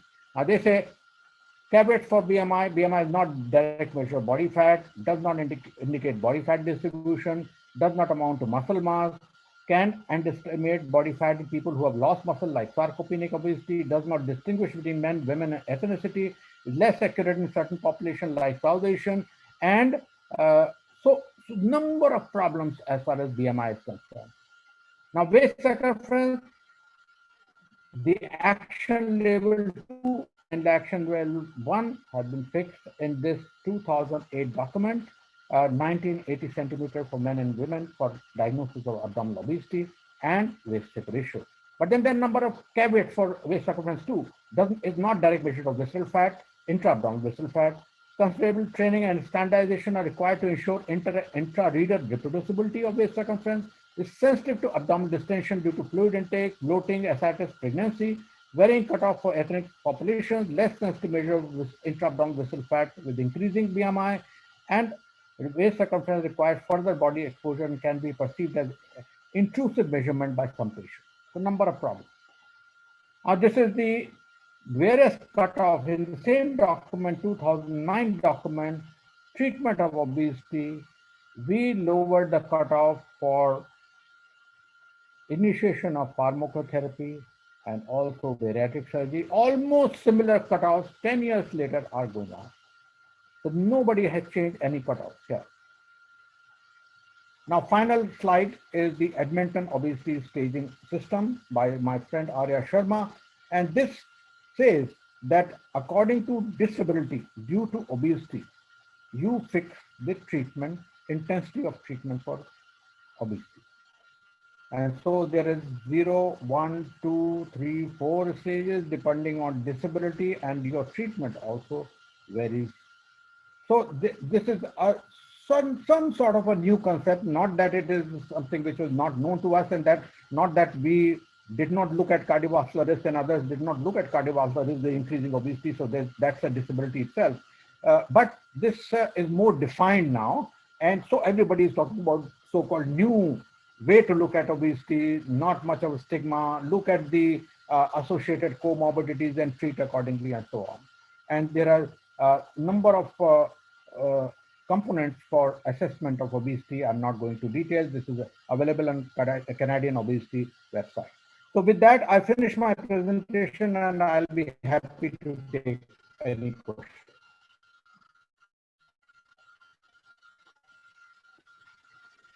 Thank you, Anup, for an excellent talk and taking us through changing our concepts to a little extent. You were instrumental in bringing down the level of BMI for the Indians. You've also been instrumental in decreasing the level of waist circumference as responsibility for metabolic syndrome.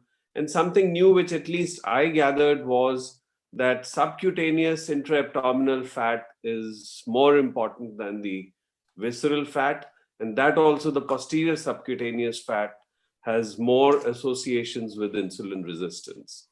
So thank you, Anup. We could have some questions for the speakers, and I invite the questions. Can we go to the Q&A? Anup, there's a question. How can we change white fat to brown fat in adults? Okay, I think that's a very, very important question, and I have a full lecture on the white fat conversion to brown fat, and in between there is the beach fat, which is the intermediate type of fat. So,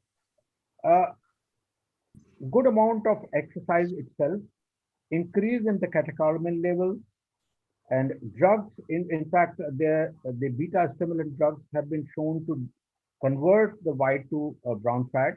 And there are certain amount of food, and it'll be interesting, Yogesh, to know that the chilies, mirch, capsaicin has been shown to convert the white fat to brown fat. And similarly, the peel of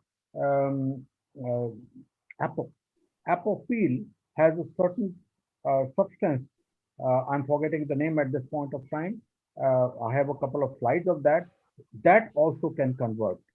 So this is in fact, the most intense area of research, how to convert white to brown so that the non-shivering thermogenesis increases and resting energy expenditure increases, and that will be thinner with the similar amount of exercise that we were doing previously. We'll lose probably more weight.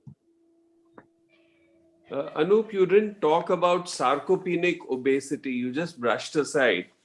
Can you tell us about sarcopenic obesity in short? I actually right, but that's a full lecture which I gave 3 days back to in Mumbai audience.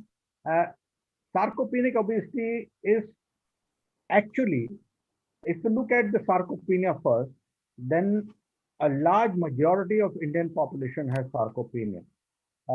And I'm not going to various ways of measurement of sarcopenia, but if you look at the hand grip strength by Jamar dynamometer, then around 60 to 70% of females and 50% of the males around 50 years of age will have sarcopenia here in India. Now, as the age goes on, the muscle mass function and a capacity to metabolize glucose goes down. So muscle goes down, and there is this distribution of fat. Now, with age, the ectopic fat will increase and subcutaneous fat will decrease. So there is a decrease of pre-adipocytes in the subcutaneous fat, and there pre-adipocytes are the ones which actually store fat. So once they go down, the capacity to store fat in the subcutaneous adipocyte goes down, and the fat is stored in the liver, like Dr. Duseja was saying, at various ectopic organs. So there is increase in the body fat, decrease in the muscle mass, BMI may remain the same. Hence, measurement of both here is important. Measurement of muscle function and muscle mass, and measurement of body fat, BMI may be fallacious. Now, some people say that if BMI is more than 30 and various definition of sarcopenia say that the muscle mass is less, then you have sarcopenic obesity. No cutoff for sarcopenic obesity in terms of muscle mass has been fixed for Indian population, but there is an Asia-specific definition which is available, which I often show in my presentation.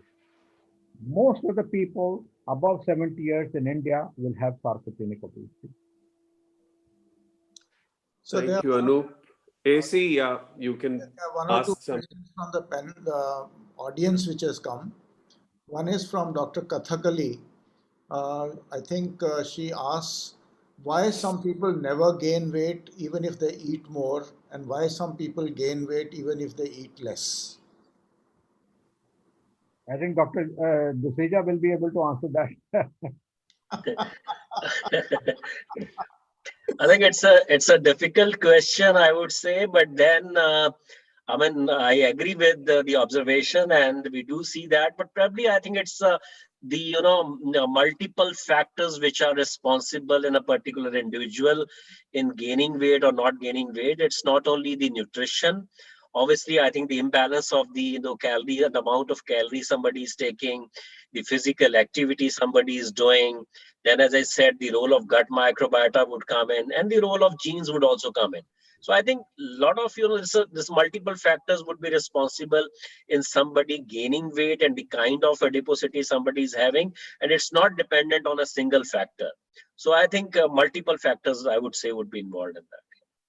Then Dr. Sundar Das Dudeja has asked, what is the impact of late night eating which is responsible for obesity and large stomach? That means eating breakfast more is more beneficial in preventing obesity, or eating late night leads to more obesity?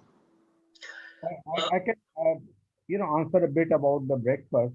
There have been a huge amount of controversy whether the eating the correct breakfast will actually lead to lesser obesity versus leaving breakfast and will lead to weight loss. Most of the studies now indicate that if we have a balanced breakfast, which includes more of a protein, more of a fiber, uh, right in the morning, and look at their versus those people who are not eating breakfast and look at the long-term weight, there is hardly any difference between the two. So actually leaving breakfast does not do one any good, though that's one thing sure.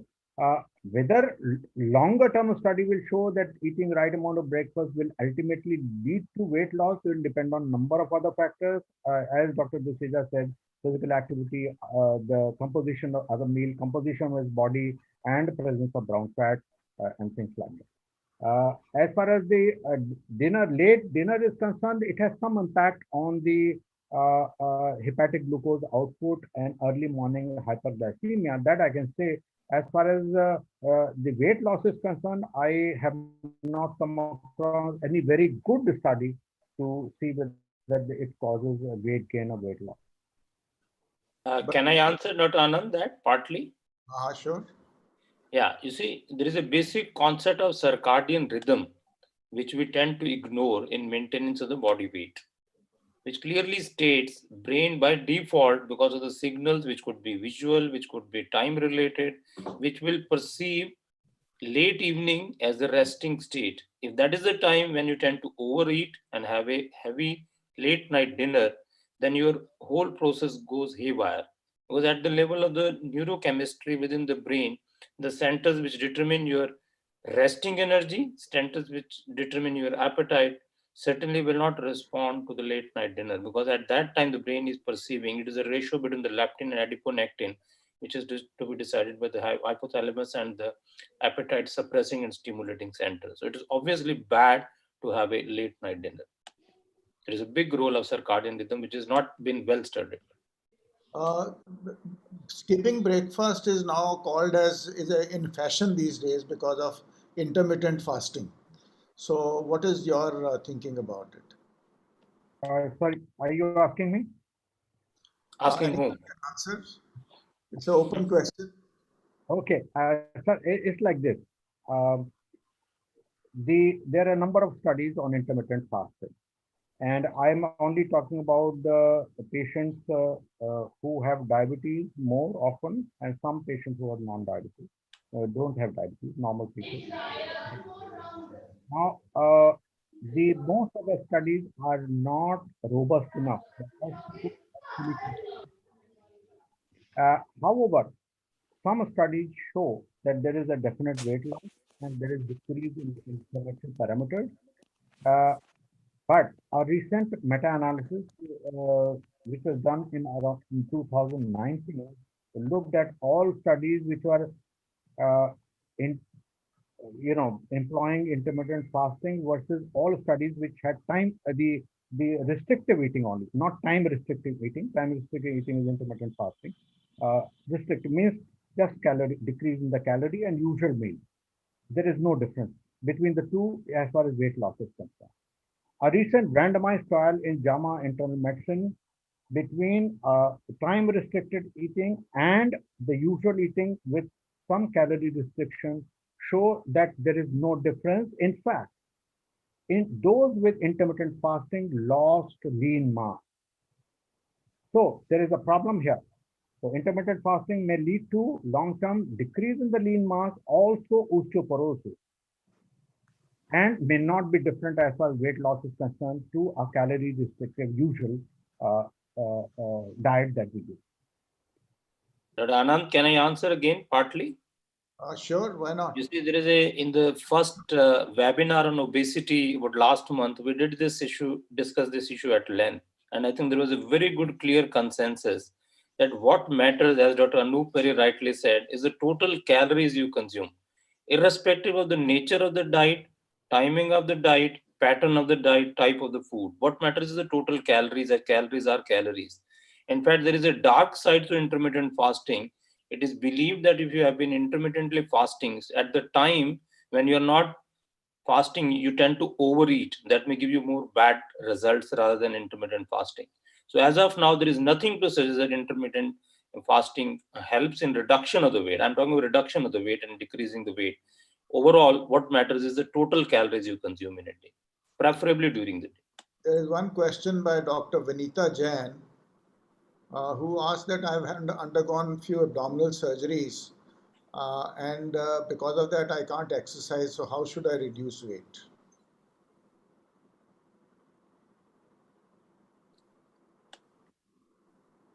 Again, I think the most important component of the weight reduction in case you cannot exercise, there are two types of exercises. One is aerobic and second is a resistant exercises. So if you are not able to exercise, the type of walking, long distance walking, restriction of the calories should do good. If you're not able to lose weight, then you see the total calories you are taking it. And even if you're not able to do the resistant exercise, I think walking and gentle jogging may not be a contraindication. Restrict the diet and try to change over the type of exercise, which may not be a contraindication in terms of abdominal surgeries. Then Dr. Jayanti Venkatraman is asked, what is the near infrared method? Is this machine available? How much does it cost? Sir, to the best of my knowledge, I am not sure whether this is available in India or not. But bioimpedance, which is readily available and it can be done in the clinics. So that is the best suitable method for the assessment of fat in clinical situation. Then Dr. Jayanti Venkatraman has also asked, are cardiovascular risk, etc., dependent on the site of fat deposition? I think it was answered by Dr. Anup Mishra, but this question has just come.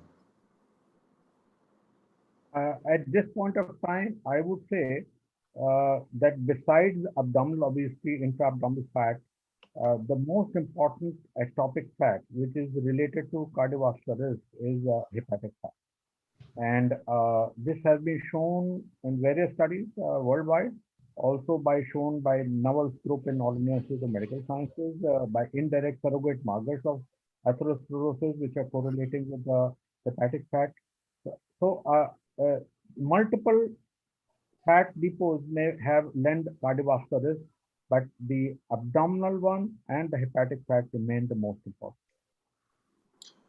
Dr. Nirja Chawla has asked, should we stop using BMI as a component of metabolic syndrome and use instead waist circumference or waist hip circumference ratio, as BMI does not differentiate between fat mass and muscle mass and SAT and VAT?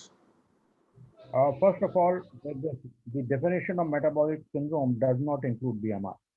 It includes waist circumference, and the waist circumference levels are 90 and 80 centimeters for men and women in India. So metabolic syndrome excludes BMI. So there is no problem here. You continue to use this. Second part is more tricky about your asking that waist hip ratio should be. Now there is a problem with waist hip ratio. Let me give you an example. Waist is 102 centimeters, so clearly out of line. And the hip is, because of the muscle mass being less over the hip, it is 80 centimeters. So the waist hip ratio is far too high, say 1.3, 1.4, or whatever it is. Now somebody has muscle also in the hip and fat also in the hip. So waist is 102 centimeters, which is high, and hip is 102 centimeters, which is high. The waist ratio is 1. So both are high, and waist hip ratio goes down. And one is high, the waist hip ratio goes up. So ratios have a problem, always have a problem. And that's why the waist hip ratio has not been given that primacy, and waist circumference has been given primacy. Only problem with waist circumference is the way we measure it. And we published a paper where we looked at 11 methods of measurement, depending on whether patient has eaten, patient has slouching while standing, whether he's exhaling, inhaling, and we found 2 to 5 centimeter differences in various methods. So that's why the exact method of waist circumference is what is required. Then there is one question by Pranjal Sharma. I do not know whether he is a doctor or it is just a patient, because he says, I was suffering from NASH, but I am okay now. I want to know if the red meat is okay for me.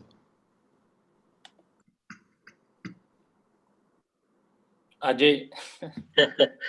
I don't know. I mean, as you rightly said, we don't know. I mean, NASH, how was the diagnosis made on him? Was it all non-invasive or did he undergo a liver biopsy? Number one. So that is the first question. The second is about the red meat. I think it's all amount to, when it comes to the calorie intake or the nutrition in fatty liver disease, it is again, ultimately we have to look at if he's overweight. I don't know what is his body weight and what is his, again, what is his waist circumference and the other metabolic parameters. But if he's overweight and if he has to lose weight, then obviously it is the combination of the diet and exercise, which means that he has to create a negative balance. He has to take less of calories. He has to burn more calories. And when we say about less of calories, this would include both carbohydrates and the fats have to be cut down at least by 30%. And that would obviously include the red meat also. So proteins he can continue. So as I said, I don't know about his body weight. Only then we can say how much weight reduction, how to do it and all those things. Yeah. There are no more questions, but I would definitely like to ask. We had a small discussion on brown fat, beige fat, and white fat. I would like to know what determines in body that the fat that we take in gets deposited as a white fat or a brown fat. I think if I can, that's maybe others can add, but if I can answer, I think when we talk about the fat deposition, we generally talk about white adipose tissue. It's brown when we talk about bran fat. My understanding is it's predominantly it's involved in thermogenesis and has a totally different function. Whereas when we talk about deposition of fat and when we talk, I think it's the white adipose tissue. Maybe others can add on to that. And yeah. But then what determines that fat will become brown or white? I think the brown fat again has, if you look at the distribution of brown fat, it is not everywhere. It has a very select, places where we see brown fat. For example, they say above the clavicles, in the anterior part of the neck muscles, between the scapula. I mean, these are some of the areas. So it's a very small amount of fat, and it's basically, and maybe around the vessels, right? Where I think which is involved in heat generation and thermogenesis. So I don't know what really determines and whether it's really related to the fat deposition per se, or I'm not very clear on this. Maybe others can add on to that. Dr. Mishra, would you like to say anything? One thing, Yes, one thing which is a clear determinant of brown fat is the temperature, and that's what the animals who hibernate have a huge amount of brown fat, and so they are living into a sub-zero temperature climate, and the brown fat increases in size. There is once they go into hibernation, that itself is good enough to maintain the heat. So Indians, the human beings, don't have much of a brown fat. And some people don't have a little bit of brown fat, and some people have more. Possibly genetic determination is there. For example, I showed you one slide where South Asians don't have much of a brown fat as compared to the white population. So possibly there is genetic determinant, possibly there is hormonal, especially catecholamines, and also temperature. And certainly diet has what component of diet we are yet to understand. Some components have been shown to change white to brown fat. Dr. Anup, do you see a potential in therapies, be it dietary, exercise related, or hormonal mediated, in which if you try to shuffle around from white to brown fat, that may be the game changer in treatment of NASH? If you allow me, I'll share a couple of slides, if you allow me. Yeah. Okay. You have time, Anil? Yeah, 5 minutes. Okay, just hold on. Anup, there are 3 questions for you waiting. So after the slides. I'll just take 2 minutes. Yeah.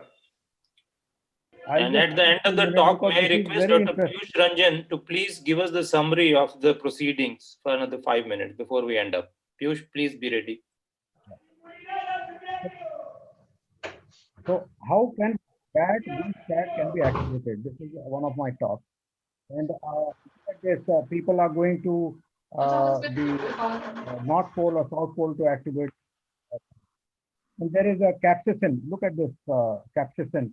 There is experiment that it increased brown fat. So that is one. The other thing is the catechin, which is the in the peel of apple, and casein, which can increase the brown fat activation. Sorry, ursolic acid. This is a casein, and this is ursolic acid. Ursolic is in the peel of apple, which can increase. So these are the factors: cold, beta-3 adrenergic activation, cannabinoid receptor activation, estrogen, nutritional tea, catechin, and coffee, capsaicin, ursolic acid, resveratrol, melatonin, sildenafil, pioglitazone, and no, pioglitazone does not have, or sitagliptin also does not have. I put it because it was a diabetes-related talk. So you would know, some of these factors may act in us. So we should stay in a cold place, drink a lot of coffee and tea, and possibly also take melatonin. Will that help? Take sildenafil. Maybe. Eat the apple peel, not the apple. Apple Peel peel. off the apple, throw away the apple, and just have the peels. Probably Is that the this lesson, is Dr. an Anup? adaptive response to the temperature also. I mean, might be. So there is a caveat in this also. Yeah.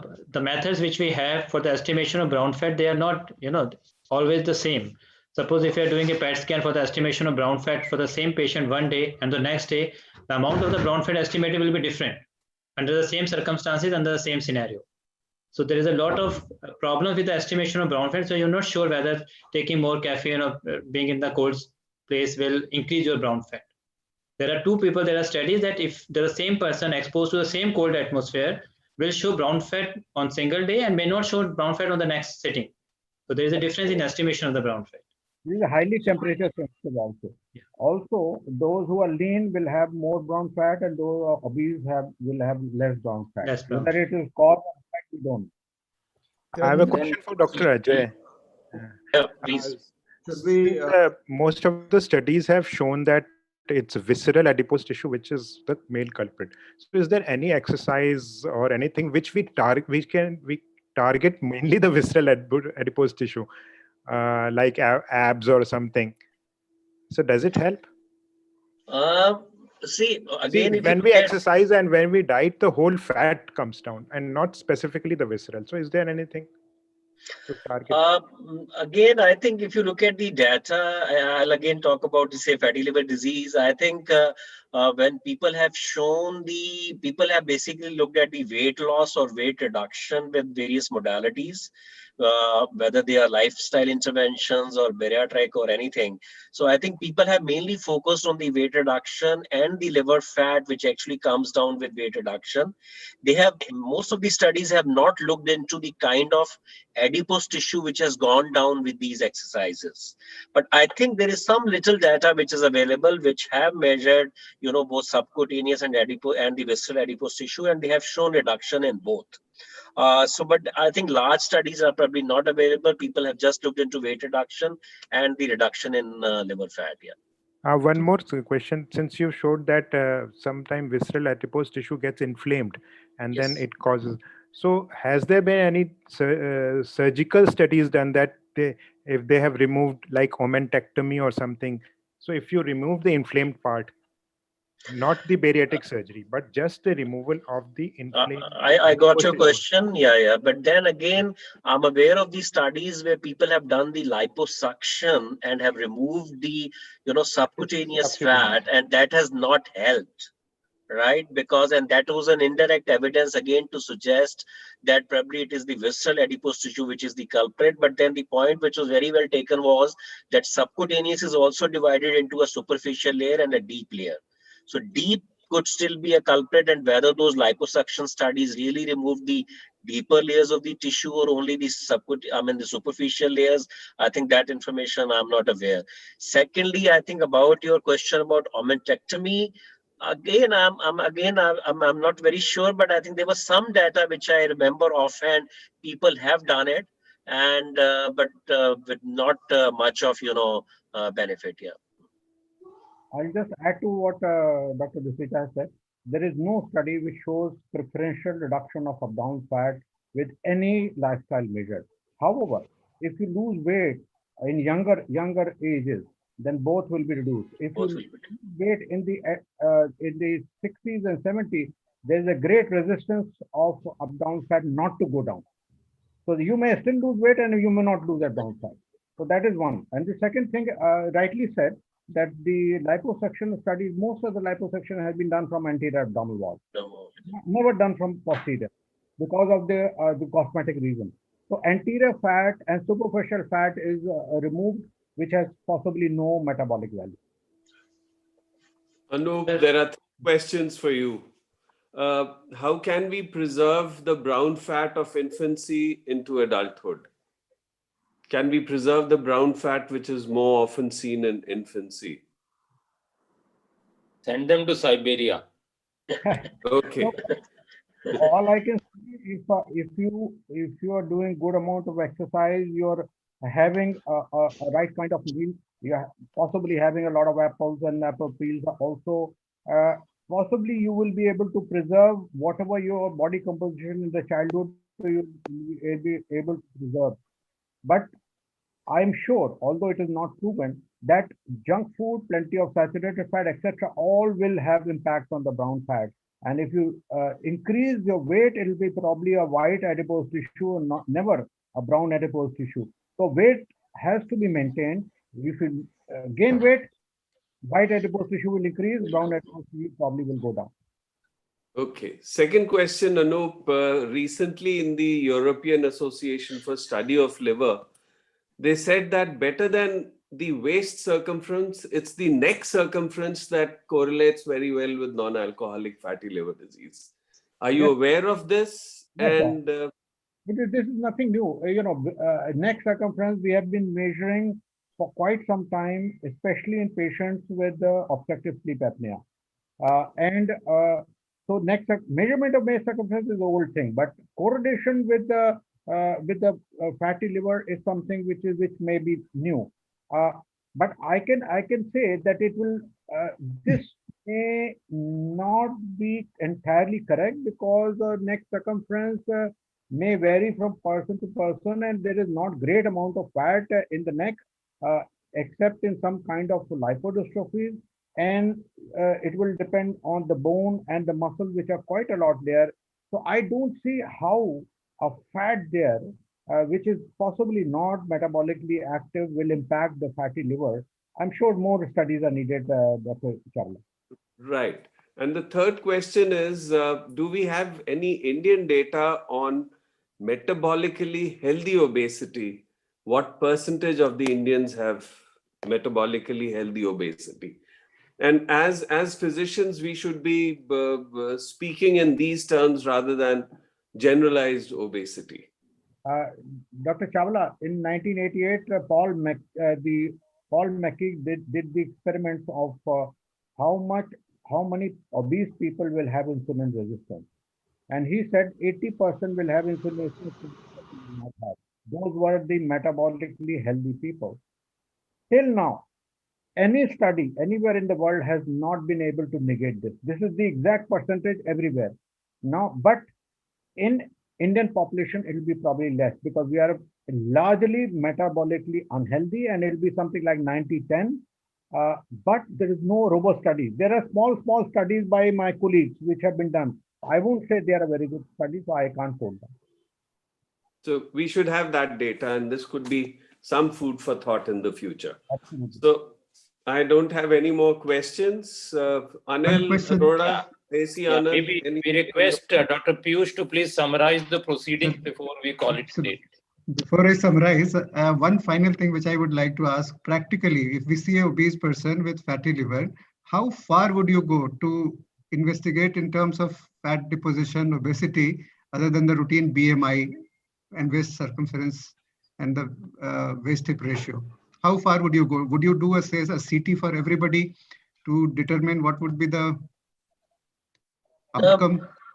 Again, I think if I need to answer that, then, once the fatty liver has occurred, And we know that fatty liver is part and parcel of, the metabolic syndrome or hepatic manifestation of that. So I think when we look at the overall workup, what we do, obviously, if you look at only the liver workup, we would be more interested in knowing the severity of liver disease at that point, which means that whether he has only fat in the liver or inflammation, fibrosis, NASH with fibrosis, cirrhosis, whatever. So I think our focus is predominantly on that, and also to focus on all the other metabolic abnormalities that particular patient has, may it be diabetes, obesity, hypertension. So I think the kind of fat distribution will help you in making that diagnosis and all, but then assessment as such, whether it is the visceral or subcutaneous and all, probably would be more of academic interest, I would say. This is my thinking, rather than, anything adding on to your, management of that particular patient. I will Dr. totally Praveen? second that. I'll just add one quick remark here. For any assessment, leave aside liver, no further than BMI and waist circumference is needed, no further investigation. All we are talking, we are all researchers, we are talking about the MRI, CT, etc., all in the research domain. Research, yeah. Dr. Praveen, what would be your take? And sir, I totally agree, because even the simple anthropometric measurements like BMI, waist ratio, they have shown good correlation of abdominal fat with the other parameters like MRI, CT scan, and other things. Though they cannot differentiate between the subcutaneous and visceral, but their association with the metabolic components like the future disease of CVD, diabetes, and other things, they have been well published in a large studies. So I don't think in a clinical practice we need to subgroup from the visceral and the subcutaneous fat. Till now, whatever literature we have. So there we have the answers. We had 4 very wonderful lectures, and obesity, as we heard, starting from Dr. Anil Arora, the historical perspective, how the genetic predisposition has become a liability with probably the increasing availability of calories, increasing access to food, and that combined with our genetic makeup has led to this epidemic of obesity, which is continuing. And we all know obesity is related to so many diseases, including fatty liver diseases and other cardiometabolic diseases. And then we heard from Dr. Duseja what are the different types of body fat, and how does the inflammation of the visceral fat lead to progression of the disease and subsequent consequences. And then Dr. Praveen told us about various other tools which we have to measure fat other than the routine clinical examination we do. And then Dr. Anoop Mishra pointed the fallacies of using BMI as the sole tool for sole index for defining obesity, and the other things which we have in the pipeline. And in the end, all of us agreed that despite the availability of these tools, they remain mostly in the domain of research and this thing. And we look forward to having more data in the future when we can use this different body composition in the prediction or prognosis, or in temporarily with the progression of the disease. How does this help us to better understand the clinical correlates of all these conditions? So with that, I would like to close. Dr. Anil, if it is okay. Ashish? Yeah. Thank you, Dr. Piyush, for very well summarizing the whole presentations today. And I'm thankful to all the speakers, Dr. Anoop Mishra, Dr. Praveen, Dr. Ajay Duseja, and the moderator, especially Dr. Chawla and Dr. Anand, for making this as a wonderful discussion webinar. And we invite you for our 3rd webinar on obesity after a month. And the title of that will be, once we have decided that this patient has abnormal fat deposition, this needs treatment, what are the medical avenues to get over it? With that, I close the session, and I'm thankful to the organizers and our pharma partners, Microlabs, for having given us this platform, which was very smooth and very conducive. Thank you so much. Good night and goodbye to all of you. Thank you. Thank you. Thank you very much. Thank you.